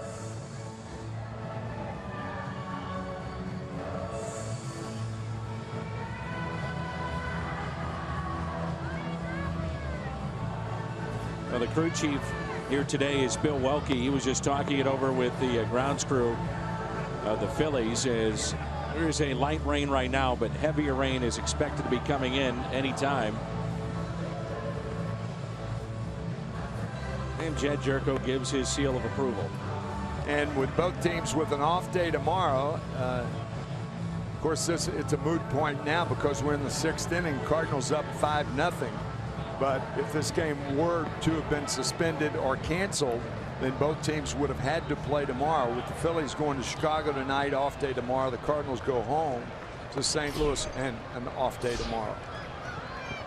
Here is Franco, first pitch and a base hit into left.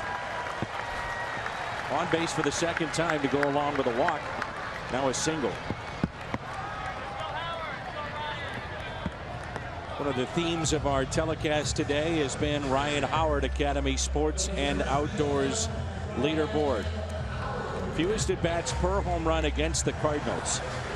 Howard, Ellis Burks, Ken Griffey Jr., Harry Anderson, and Matt Williams. Mention it, he's averaged an RBI per game against the Cardinals in his career.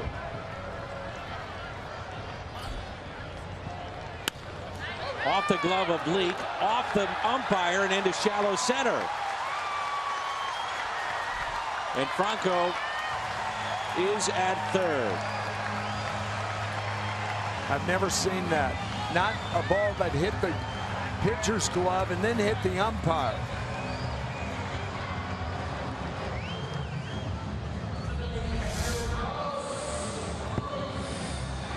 Hits the umpire's leg. At second base umpire, I beg your pardon, Bill Welke, and Dan was just talking about an alert base running by Franco to go to 3rd because the shift was on for Ryan Howard. Some may be curious. It is not a dead ball. Hits an umpire, that baby's in play. So Howard is aboard, 1 for 3, and now Ruiz. I think if it's not touched by a player before it hits the umpire, then the umpires could rule the batter out. They could, correct. Yeah. If it hits an umpire, obviously when the ball goes by an infielder, then it's a free ball. 0-2 the count. Because it's past the infielders who have tried to make a play on the ball. If Leake doesn't touch that, they had the shift on for Howard. It's a double play. That's right. Crazy play. I'm with you, and you've seen a lot more baseball than I have, but I've never seen that. No. Usually a couple times a year you'll see an umpire hit. Yeah. See a base runner get hit. But not that. 1-2 the count. Leake would exchange that double play and a run scored in this situation. His pitch count is at 85. Cardinals have the top of the lineup looking ahead to the 7th. The 1-2.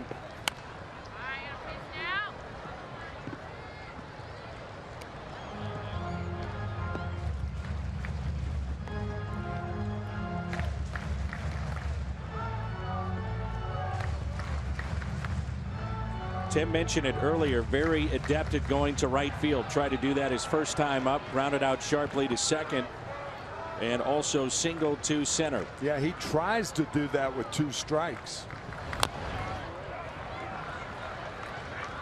Get the idea with that approach right there. Good slider from Leake, but Ruiz stays alive.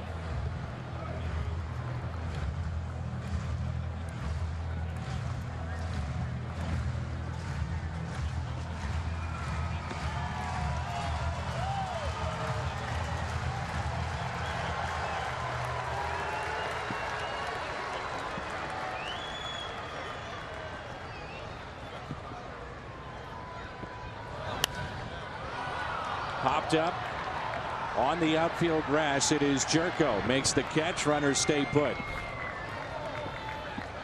Cardinals Insider gives you a behind-the-scenes view of the club.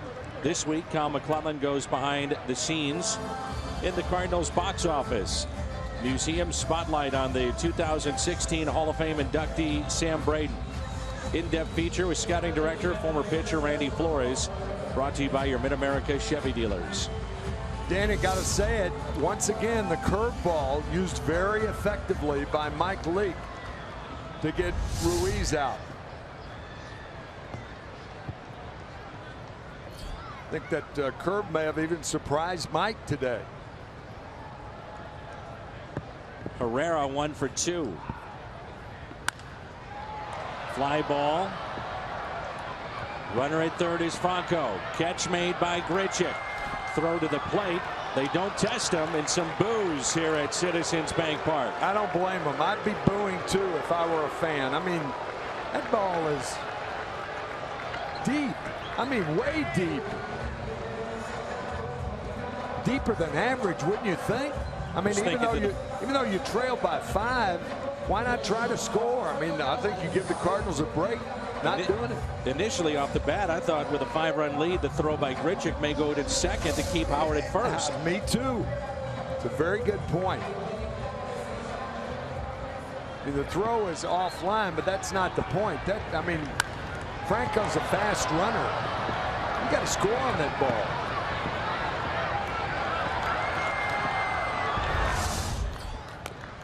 Now Galvis and strike 1. So the Cardinals, they catch a break. Absolutely. Good base running by Franco to get to third. Bad base running by the fact that he's still at third. Should be in the dugout.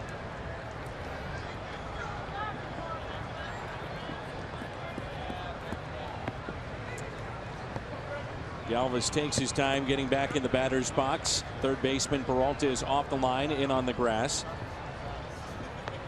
With Howard running at first, they'll play behind him. And a lefty at the plate. The 0-1 pitch to Galvis. Tails back in for strike 2.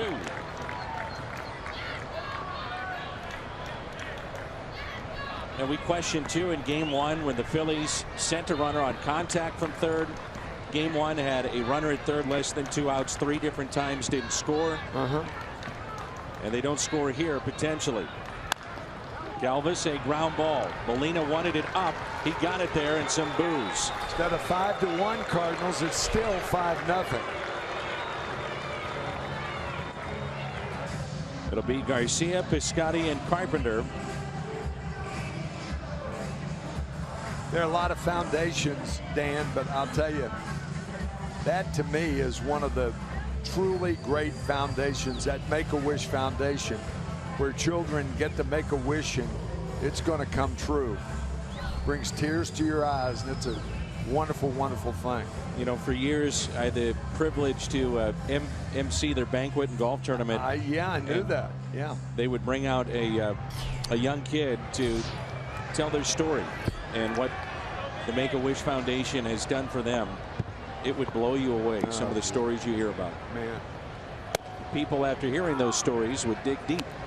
A lot of money be donated. They do a great job. A lot of players get involved with it too. Yes. Because many of the Make-A-Wishes are to go to a big league ball game, exactly, or to be in uniform maybe, or to have your picture taken with a player in uniform, or sit next to him on the bench, not during a game, but batting practice or what have you. It surrounds pro athletics. Yeah.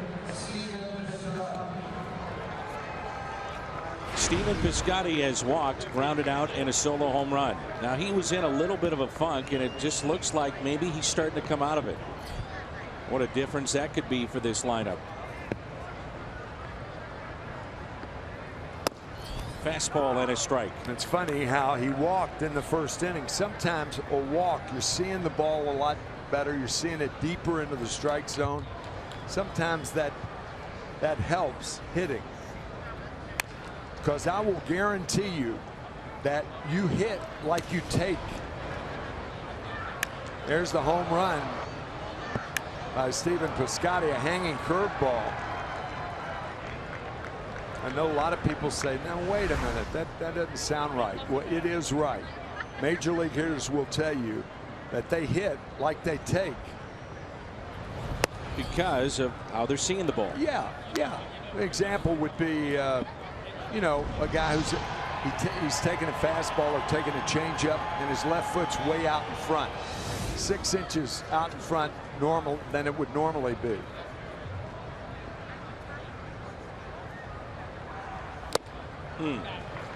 Strikeout for David Hernandez.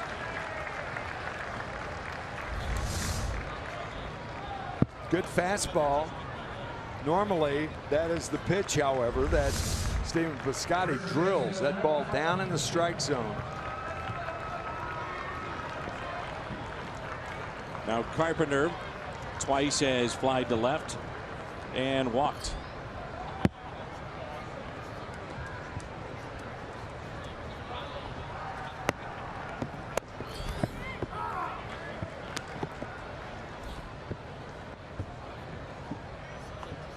Cardinals return home. The off day tomorrow. Mets in town. We're on the air at 6:30 Tuesday night.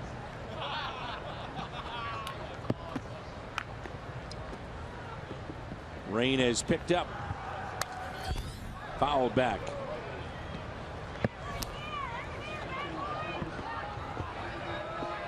Jonathan Neese, the former Pirate, now back with the Mets, will face Jaime Garcia. So pair of lefties. 6:30 will come your way Tuesday night. Crowd today of 20,127. 20127. Shift with 2 strikes for Carpenter. And he strikes out.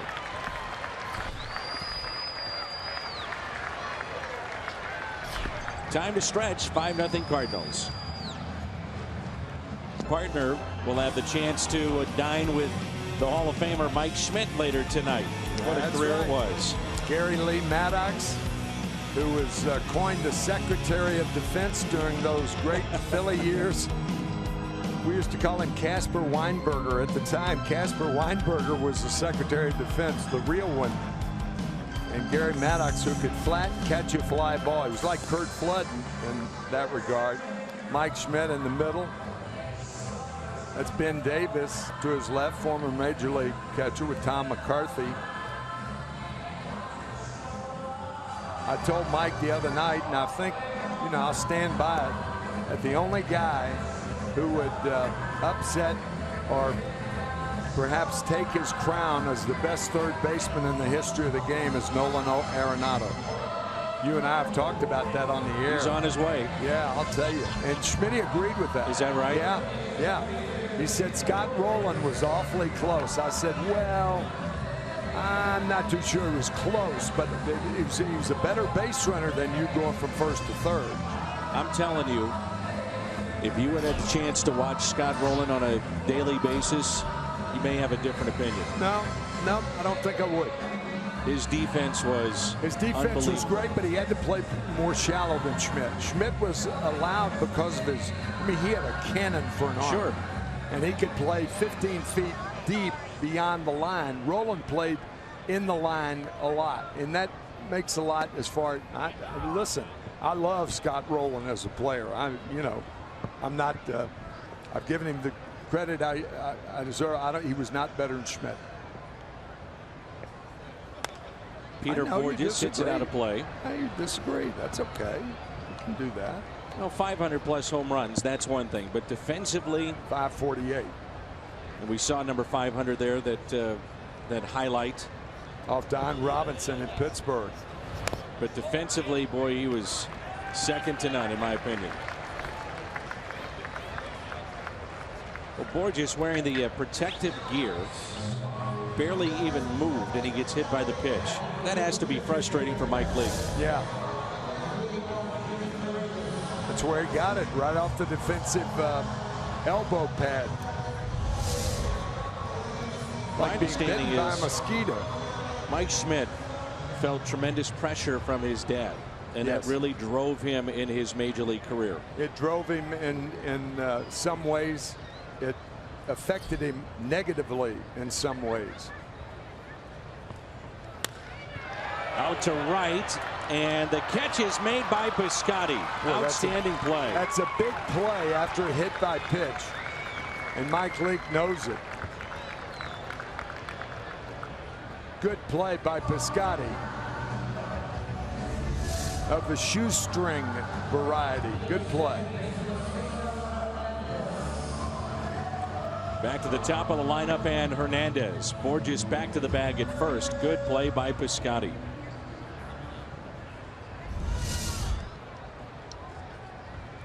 Hernandez has grounded out twice and struck out. Mike Schmidt reminding me the other night that he had a chance to be a 30-30 guy in 1975. He had 29 stolen bases. Is that right? He was on second base, and he tried to steal third, and he would have been safe, but Greg Luzinski interfered with the catcher, and the inning was over. And that was it. Mike never had a chance. I'd forgotten that. I didn't realize that. Yeah. I don't know whether it was the last day of the season, but it might have been. Phillies did not win that year. Pittsburgh won, and then the Phillies had that run for 3 years of winning the division in '76, '7, and '8. Good teams. World Championship in 1980 over Kansas City. First one ever. The long history of baseball in this town, the first one ever.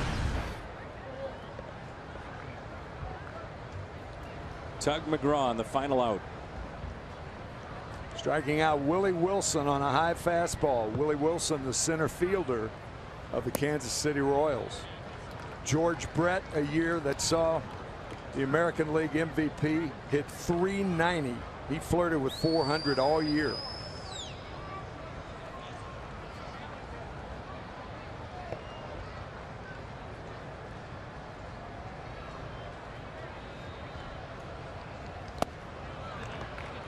Three and two. Cardinals have turned a double play today. 3-6-3 out the bat of Galvis back in the second. Leading this ball game in the bottom of the seventh, 5-0.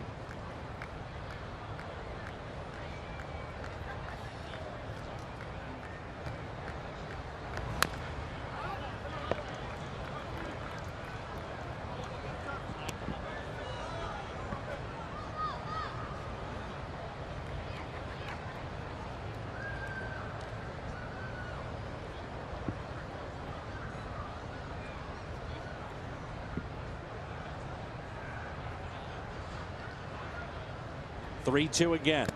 Held on to by Molina. That's now 8 strikeouts. Next Sunday, 30,000 fans ages 16 and older receive a replica batting practice hat, compliments of Monsanto. Tickets available next Sunday. A's and Cardinals at cardinals.com/promotions.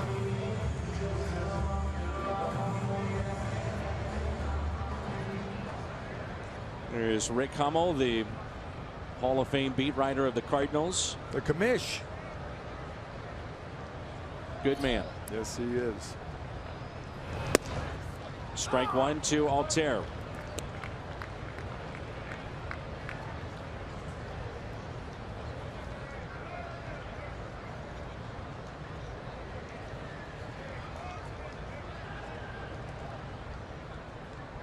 Here's the 0-1. 0-2. Good inside fastball.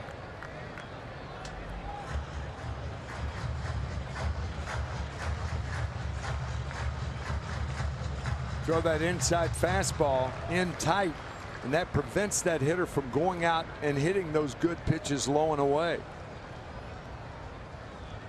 Here's the 0-2 pitch. Trying to set it up low and away and missed. 1-2.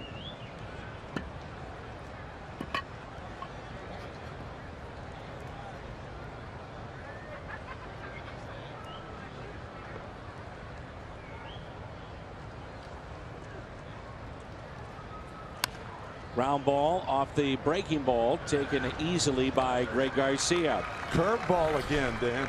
7 shutout innings. Mike Leake, 5-0 as we head to the 8th. And we are in the 8th. Brandon Moss, Yadier Molina, Johnny Peralta. Numbers on Herman this year, but how about the numbers on Mike Leake here today? No runs allowed. Boy, we've said it many times, but I can't think of a game that he has used his curveball as effectively as today. By the way, how's your noggin? Okay. My coconut? Yeah. I got hit the other day? Our driver, he got you pretty good. You got to play hurt, pal. You're playing hurt, huh? Playing hurt again. You know, getaway day, though, when you think about it, I mean, that's the worst time to have a rain delay. And the Cardinals obviously want to win this game, but they've got a 2.5-hour flight back to St. Louis. And they really want to win it in regulation. And cap off what has been already a good road trip. Could be great. But that has been the Cardinals of 2016 playing on the road. Here's a 1-0 pitch. It's so tough to win on the road in the playoffs, and it makes you think that if they get there, it's a dangerous team. Ledmus Diaz could be back. Matt Holliday could be back.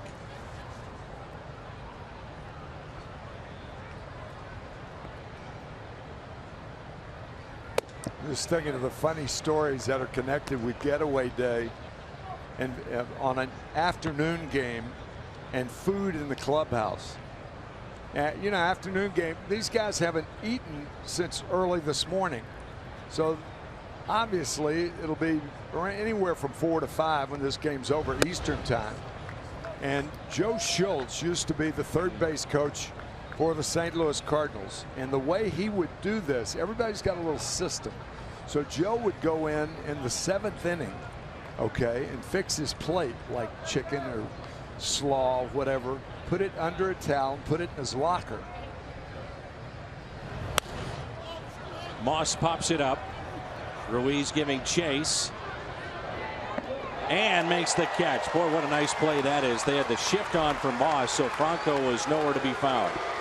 Yeah, Ruiz had to make that play himself, fine play. So Joe Schultz used to fix his plate like in the 7th inning, because at the end of the game, he would come in and go to the shade, and that way he'd have his food there and wouldn't have to go over to pick over the food that the guys have been doing after he shaved. So he's trying to do it as quickly as possible. Strategic move. Strategic. And he's a third base coach. So Bob Uecker, everybody knows all the coaches. You know what everybody's doing as far as the clubhouse is concerned. So Bob Uecker went in the 8th inning and ate his chicken and put the towel back over the chicken bones. And the slaw was gone, maybe a couple of potatoes, and it looked like an animal had been feeding, which in many cases with Uecker, it was. We were in Houston at the time. This got a shot. Just foul.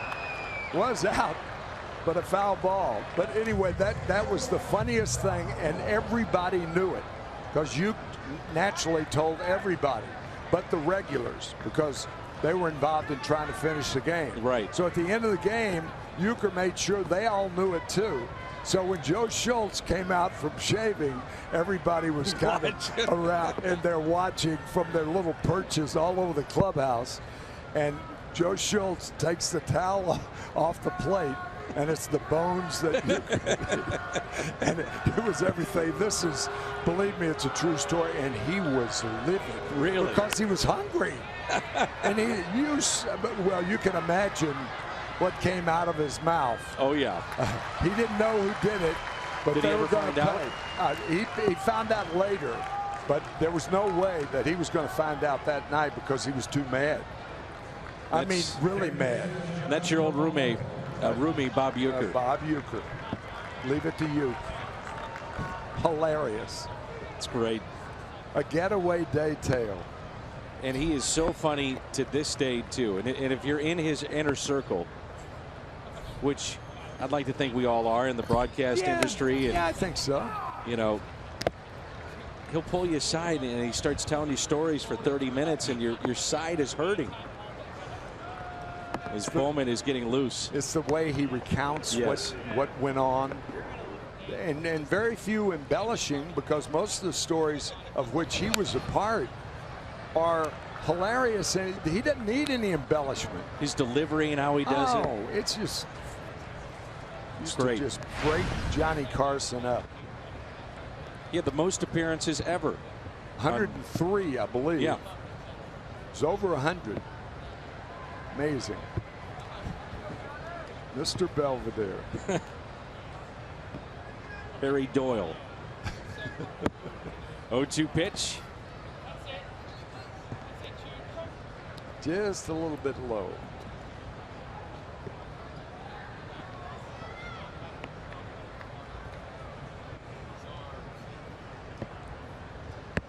Peralta, a 2-hit day, a run scored, infield hit, single to right, and also struck out.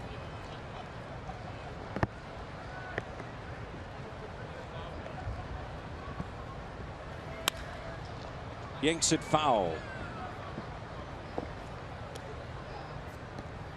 Johnny Peralta couldn't do that a month ago when he came off the disabled list.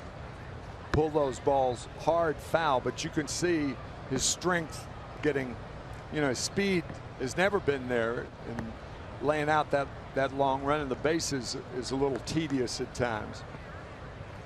But he can top hand a few balls now, and he's shown that over the last week or so. He's quicker.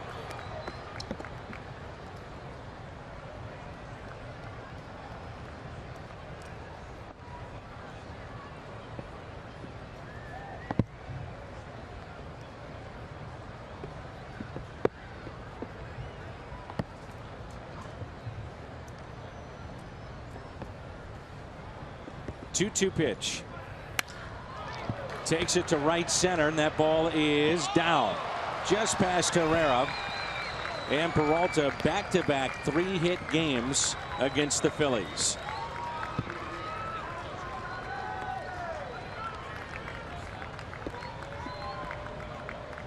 Herrera running to his left, and he reached out, and there was nothing there.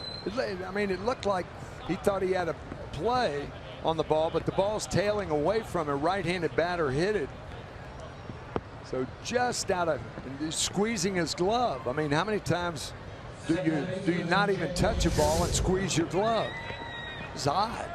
So 2-out double for Peralta. Now it's Jed Jerko. I just keep thinking about Bob Uecker.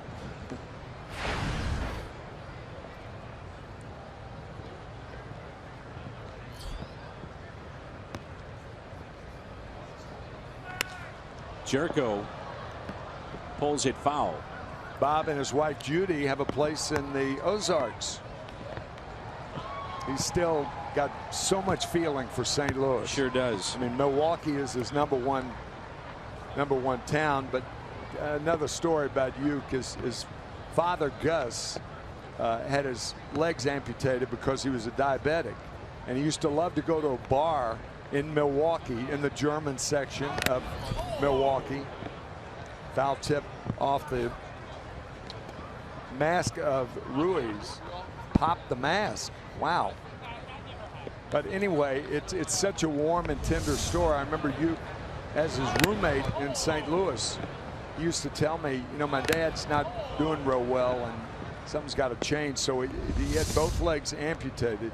And as a double amputee going to this bar, he thought, Uke used to take his father to this bar every night, and he'd wait, he'd read a book or something while his father drank with his old buddies and did the same things that he did when he had both legs. Wow. And then he would pick him up, take him back in the car every night in the winter. That's the side of Bob Uecker. A lot of people, I've got goosebumps, partner, but a lot of people don't realize, but he was just a dear man to his father. He worshipped his father, Gus. He still does a celebrity golf tournament out in Arizona. He's got a place out there. Yeah. Gets a lot of the golfers that are in and around that area that call that home. They come in, and I said, has anybody turned you down? And he said, to be honest with you, no. Everybody he asks comes to play because they know it's Bob Uecker. How would you not? Yeah. It's raised a ton of money for charity. 0-2.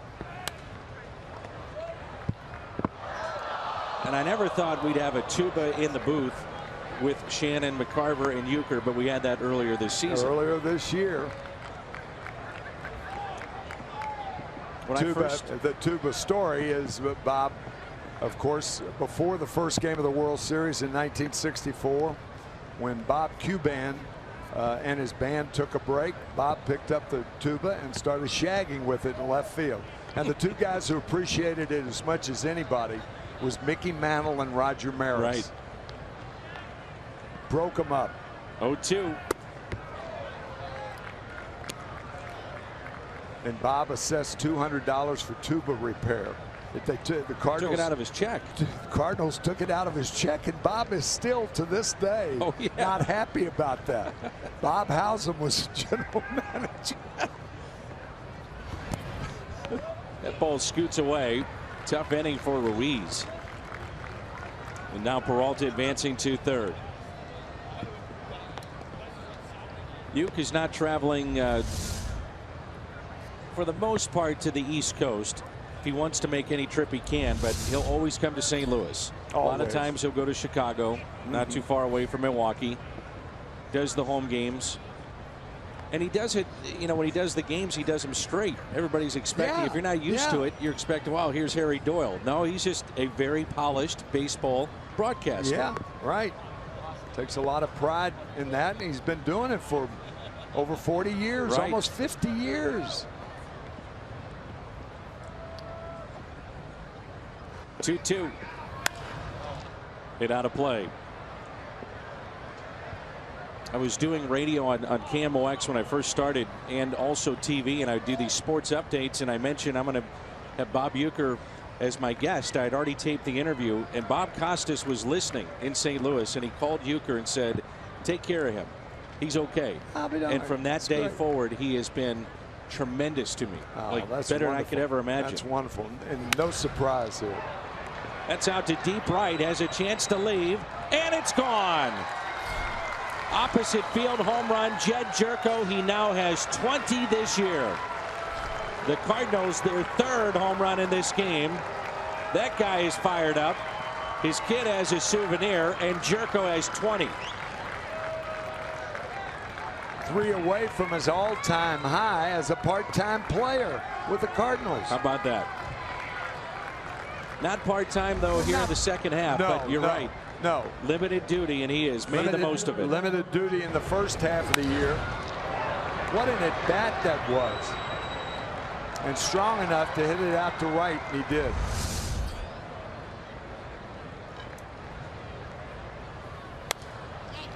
Richick on the first pitch, pops it up. You're right. You know, we were talking about Uecker, and you missed the at-bat and just how good it was in terms of the foul balls by Jerko. Some good pitches he fouled away. Stay alive, stay alive, stay alive. And then you have Colton Wong feeling your tricep. That's what Wong did. That was his congratulatory message. You got to be strong to do that. Hit a ball over the right field fence, and you're a right-handed hitter.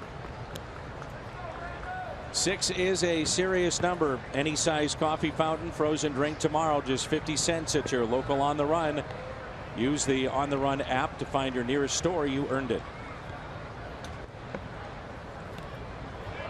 And that'll get away, and the inning will continue.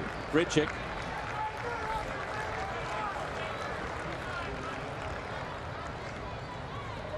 Like I said, this has been a tough inning for Carlos Ruiz.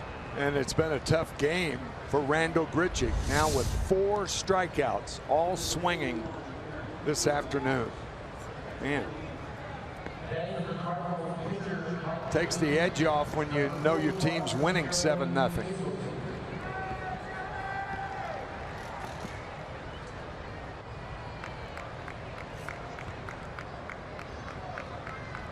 th home run of the year, hit by Jed Jerko. And now with Aledmys Diaz and Jeremy Hazelbaker in double figures. This is the numbers that, or these are the numbers that we were talking about earlier. Diaz with 14, Hazelbaker 10. And the first time in Cardinals history since 1958 to have 2 rookies in double figures. Man, oh man. It continues for Chooch. That's what they call their teammates, or his teammates call the Philadelphia catcher, Carlos Reyes. Chooch. And as Dan said, tough inning. Tough job.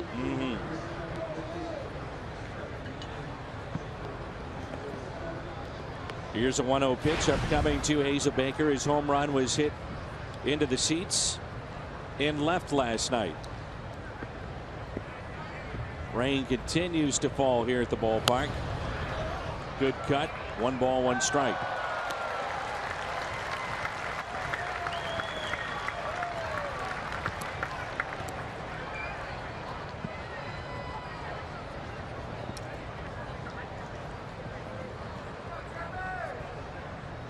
Miami a 3-2 lead over the Pirates. That's in the 9th inning. Dodgers post a victory against Cincinnati 4-0 the final.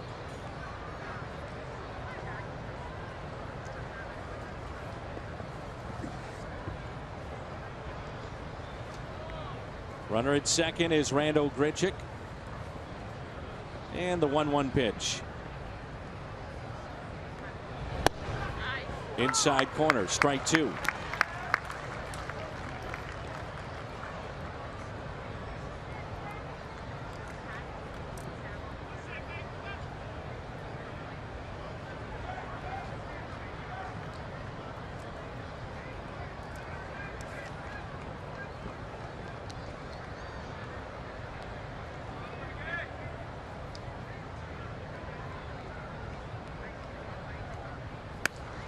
Fights it off and out of play. Cardinals with 3 home runs in this game. They came in 4th overall in the big leagues, 1st in the National League.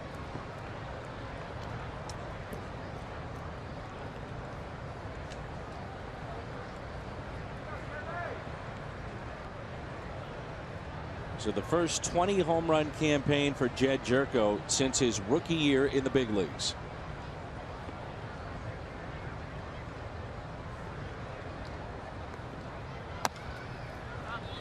Just think about Jerko and Moss together. Brandon Moss, another home run, 23. Jerko with 20, so 43 combined from those two. Jed entered the game with 267 official at bats. So plate appearances about 300, and to have 20 home runs with 300 plate appearances, that gives you an idea of, talk about a ratio. Looking at 40 with a full season. Yeah, right. So Moss and Jerko 1 and 2 in home runs this year on this team. 13 of the 20 have come in the second half for Jerko.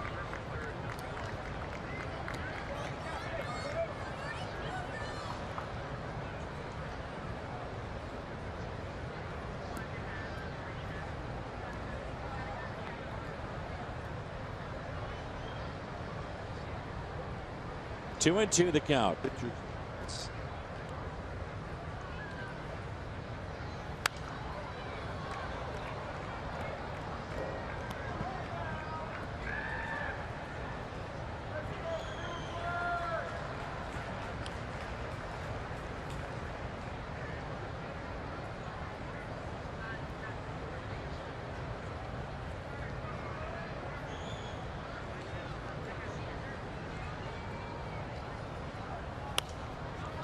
Good at bat here by Jeremy.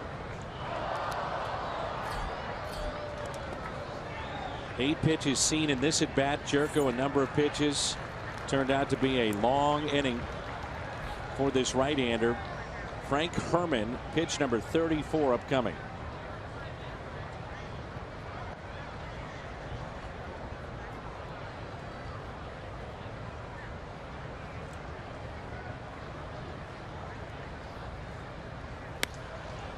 There are 2 things that drive up pitch counts: walks or wildness, and foul balls. Seen both in this inning. Yeah. And then some.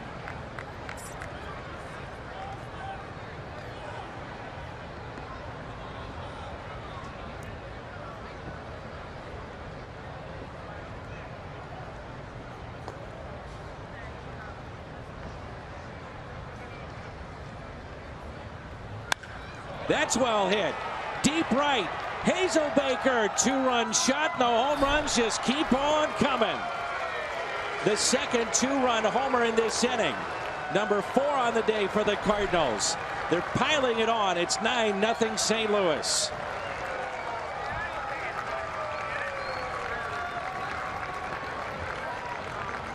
His second home run in this series.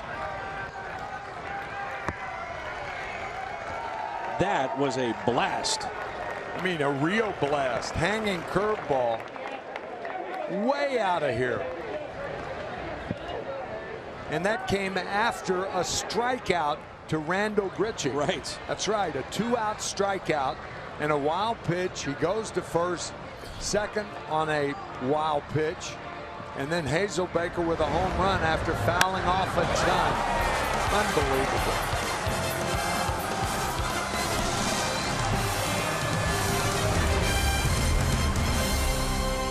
With 14, and they have tied the major league record.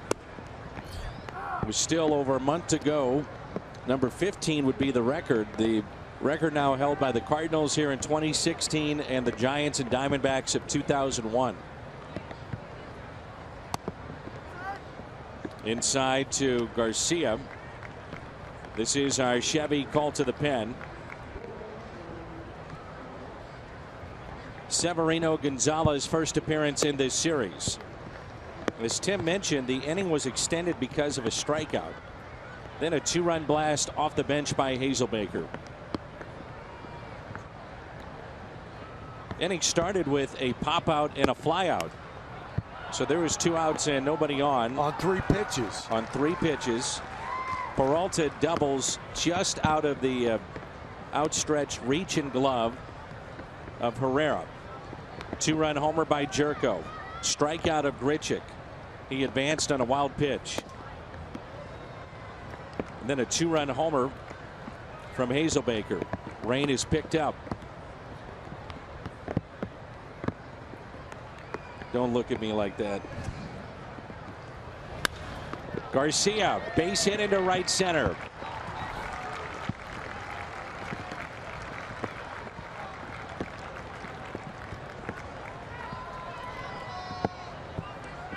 Stephen Piscotty. There's a solo home run. Hyundai pitch arsenal on Gonzalez. So home runs hit today by Brandon Moss, Stephen Piscotty, Jed Jerko, and Jeremy Hazelbaker.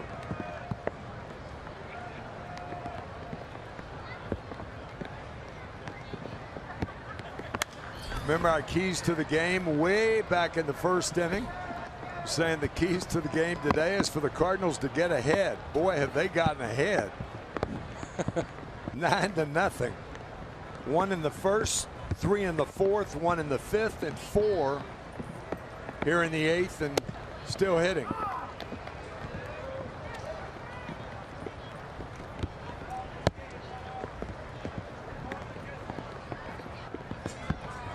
Only 2 the count.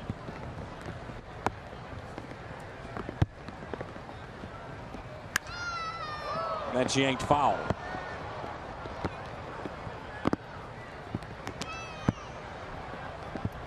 Hardest it's been raining all afternoon. Agreed. Apparently it's supposed to stay like this now for at least an hour. Pretty steady, hard rain. Here's the 0-2 pitch.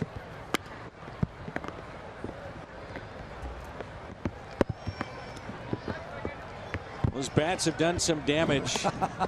Shaking right now. They want out of there. They want to hit. The bat cave. Into center. That's a base hit.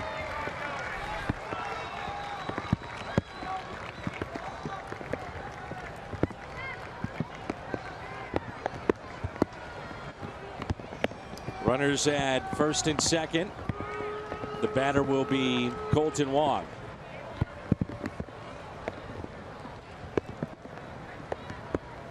Ninth man to come to the plate. You know, in all seriousness, you get to this point where the steady rain of concern, always the health and the safety of the players. Sure, sure. Breaking ball pulled foul. Talk about the Cardinal hitters too. I mean, they're not letting up. This is how these guys make a living. They want every hit. They don't care about the conditions or about getaway day, trying to make a quick plane or any of that stuff. Not once the game is official. 0-1. Pop back and foul, 0-2. For instance, a guy like Colt Wong, he's trying to force his way into a lineup. Sure. Every at bat important. But the way that Jerko's going right now and Diaz coming back shortly, it's going to be tough for him to find playing time. 0-2. Hit the other way. And on the track, the catch is made. Tyler Goodell, who was part of the double switch. It's a pair of 2-run homers for the Cardinals. The first by Jerko, number 20 this year. And then Hazelbaker, 14th pinch hit home run for the Cardinals this season. 12 hits, 4 home runs for the Cardinals hit today. 9-0 our score. As Matt Bowman takes over, Jeremy Hazelbaker stays in the game at left field. And Brandon Moss moving from left to first base. Bowman, our Chevy, called to the pen. Rounds crew went out and worked on the batter's box and also the pitcher's mound. Right now it's in the hands of the umpires as to whether or not they want to stop this game, but they will play through this, it looks like. Not ideal, but 9-0. They're going to try to play through it. Yeah, if it really opens up, I think they'd be more inclined to call it early than to allow this rain to set in, because this field has taken a lot of rain thus far. You get so concerned about a pitcher slipping, injuring himself. There's a liner and a base hit out to left.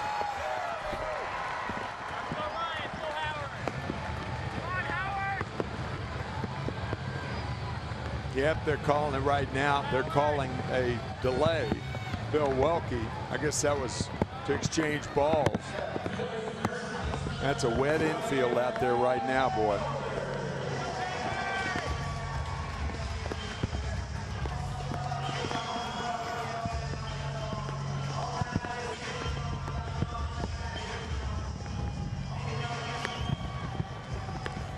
So Ryan Howard, what could be his final at bat against the Cardinals. St. Louis native, grew up. Favorite player was Ozzie Smith, he told me. 376 home runs. Rookie of the Year, MVP, 3-time All-Star, Silver Slugger, and the NLCS MVP. A very good career. 2 balls and no strikes. Little pressure on Bill Welke right now, because this is the point. It's teetering on putting out that tarp. That's true.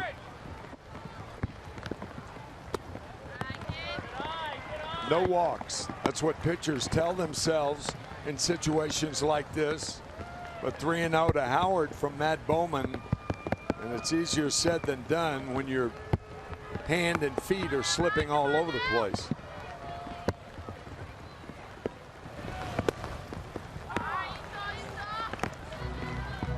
Plus, your fastballs are not as fast in the strike zone, and that's what makes it dangerous for a guy like Ryan Howard. Tapped foul.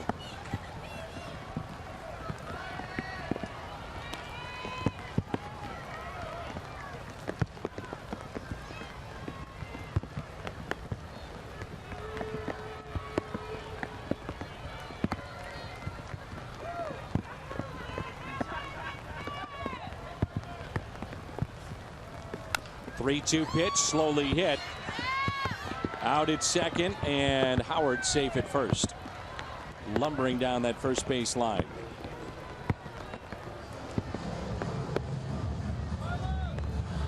That goes 5-6, by the way, on the force.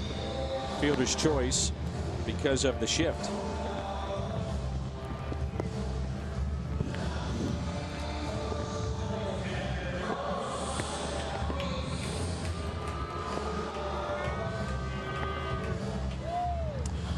I think if Breeze you're with a base hit. excuse me, Dan, I think if you're Bill Welke at second base, you're probably thinking just get through this half inning. Yeah.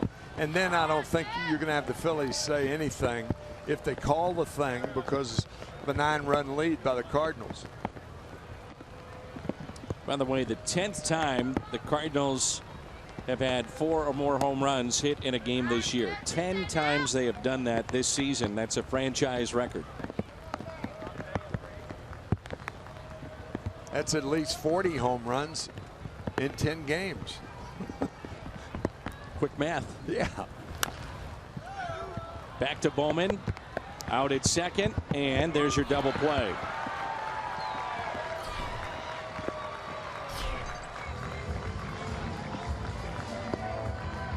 Severino, his second inning of work as they continue to apply the drying agent. Oh, she's having fun.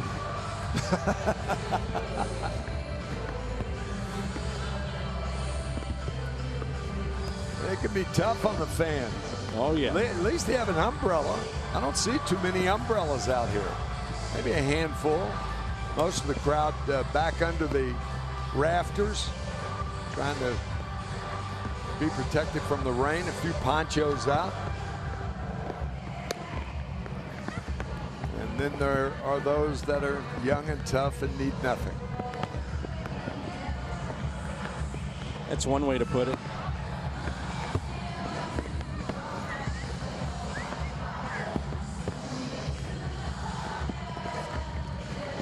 The drying agent that they applied in between innings was a little bit on the mound, not a lot, mostly at first base and at the plate area. But you made a very good point.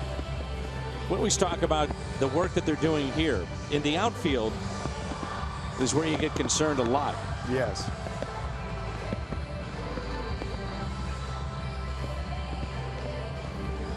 There's no way to spread that surface all the way to the outfield. I mean, you run out of it after a while. Yep. Water collects out there. The ball will skip. Players will slip. So it's Brandon Moss who is homered here today. 9-0 Cardinals. So I guess it's safe to say that in situations like this, plays defensively are made very timidly. Oh, yeah. Tiptoeing out there. Yeah, yeah. 0-1 pitch.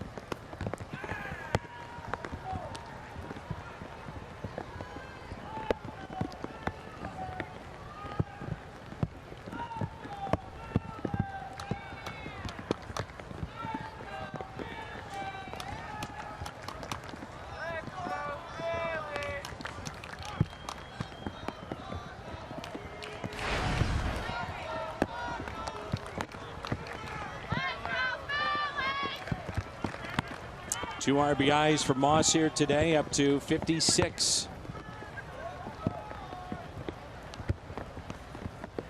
And the 1-2. Fly ball out to shallow left. Battling the raindrops, it's Tyler Goodell to make the catch. This copyrighted telecast is presented by the authority of the Cardinals and may not be reproduced or retransmitted in any form. And the accounts and descriptions of this game may not be disseminated without the express written consent of the St. Louis Cardinals. Alberto Rosario, backup catcher for the Cardinals. Chance to get a plate appearance with one out, nobody on here in the top of the ninth.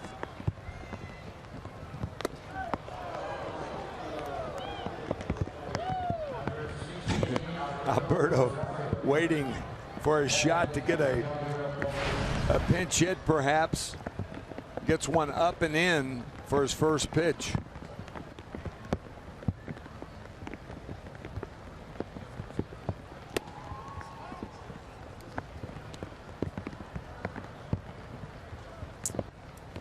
Always a great job by our men and women of our crew battling the rain.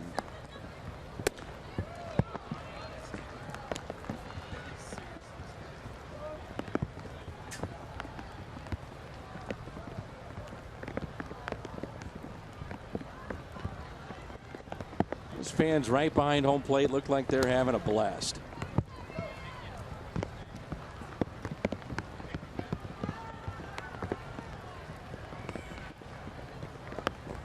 They do. And not so much. Rosario base hit on a pitch that was up.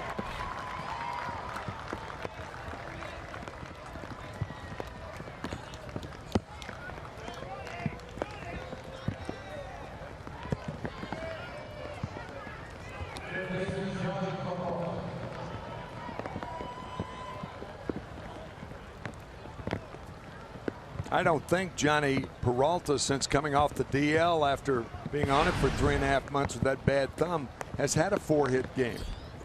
First time since he signed with the Cardinals that he's had back-to-back 3-hit games. This is year 3 of a 4-year contract.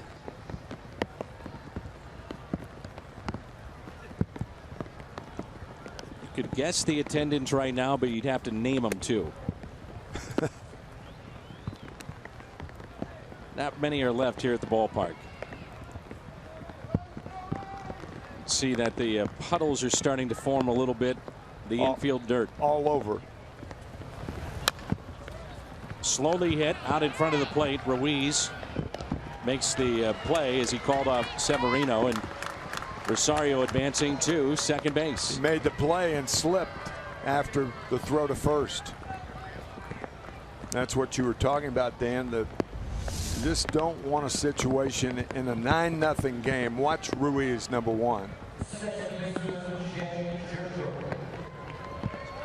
Don't want a serious injury to any of the players as a result of continuing through nonsensical raindrops. So runner at second, 2 outs. Jed Jerko is homered in opposite field. Shot for number 20. Pitch taken high.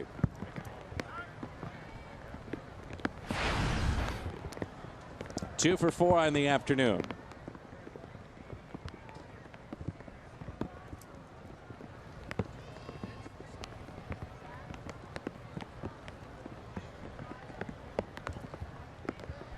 Here's a 1-0. 1 ball, 1 strike. Last inning in the 8th. Number 20 for Jed Jerko. Second home run in this series. That was after fouling off a bevy of tough pitches.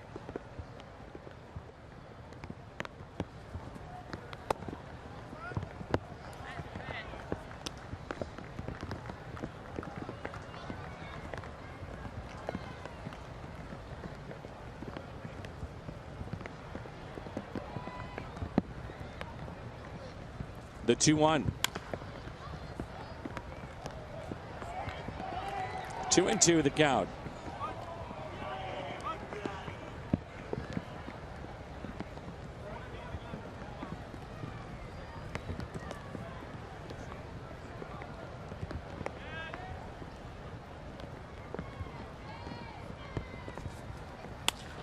Jerko lifts a fly ball out to left, and the catch is made. A 9-0 lead as we head to the bottom of the 9th here at Citizens Bank Park. Jerome Williams was a starter for a while here with the Phillies. This will be appearance number 6. He was beat up last time we saw him in a game that the Cardinals fell behind and then fell behind by a lot. And I say beat up. He took one for the team that afternoon at Wrigley Field.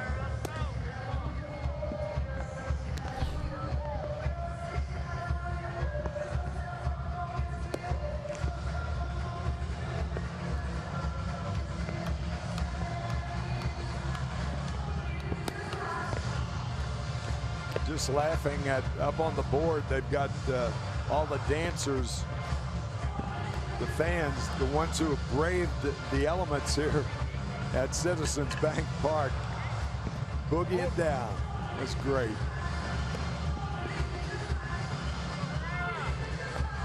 People love to be on camera. That they do.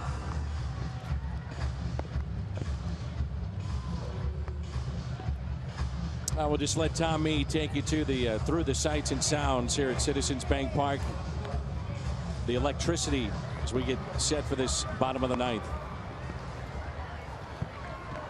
Or something like that. All right, so here is Herrera to lead it off. 9-0 Cardinals. First pitch is hit out of play.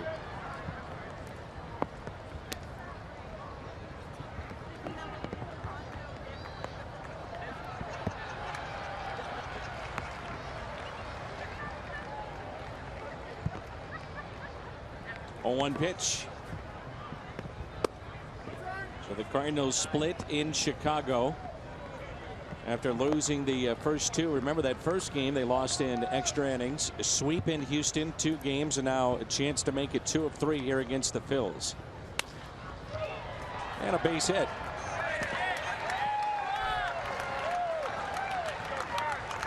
The Cardinals won game 1 of this series. Bullpen went 5 scoreless. Alex Reyes picked up his first major league save. That was an 11-inning 4-3 win. Game 2, Jeremy Hellickson was tremendous. Struck out 8, 4-2 win for the Phils. And now it looks like the Cardinals will take game number 3 as they have a lead of 9-0.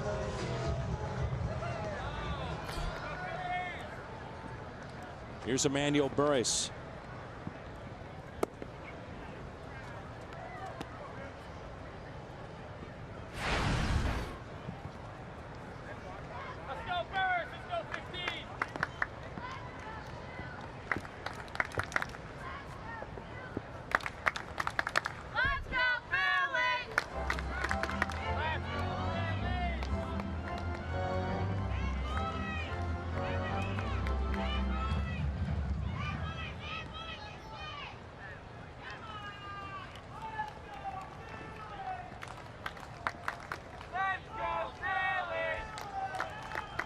Here's a 1-1.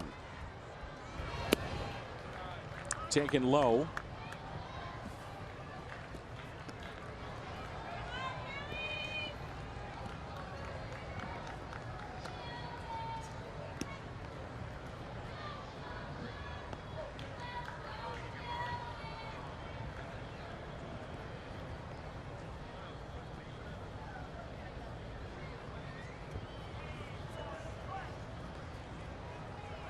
Two-one pitch. 3-1.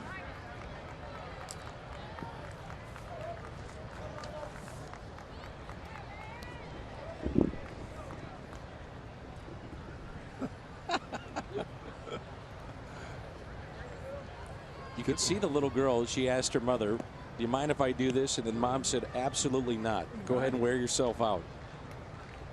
I don't blame her. No, I don't either. Back to Williams. Double play ball. Out at second, out at first. Have you ever seen a pitcher get rid of the ball as quickly as Williams did? It was like it was routine. No big deal. He's smiling about it right now. I mean, I don't blame him. Watch.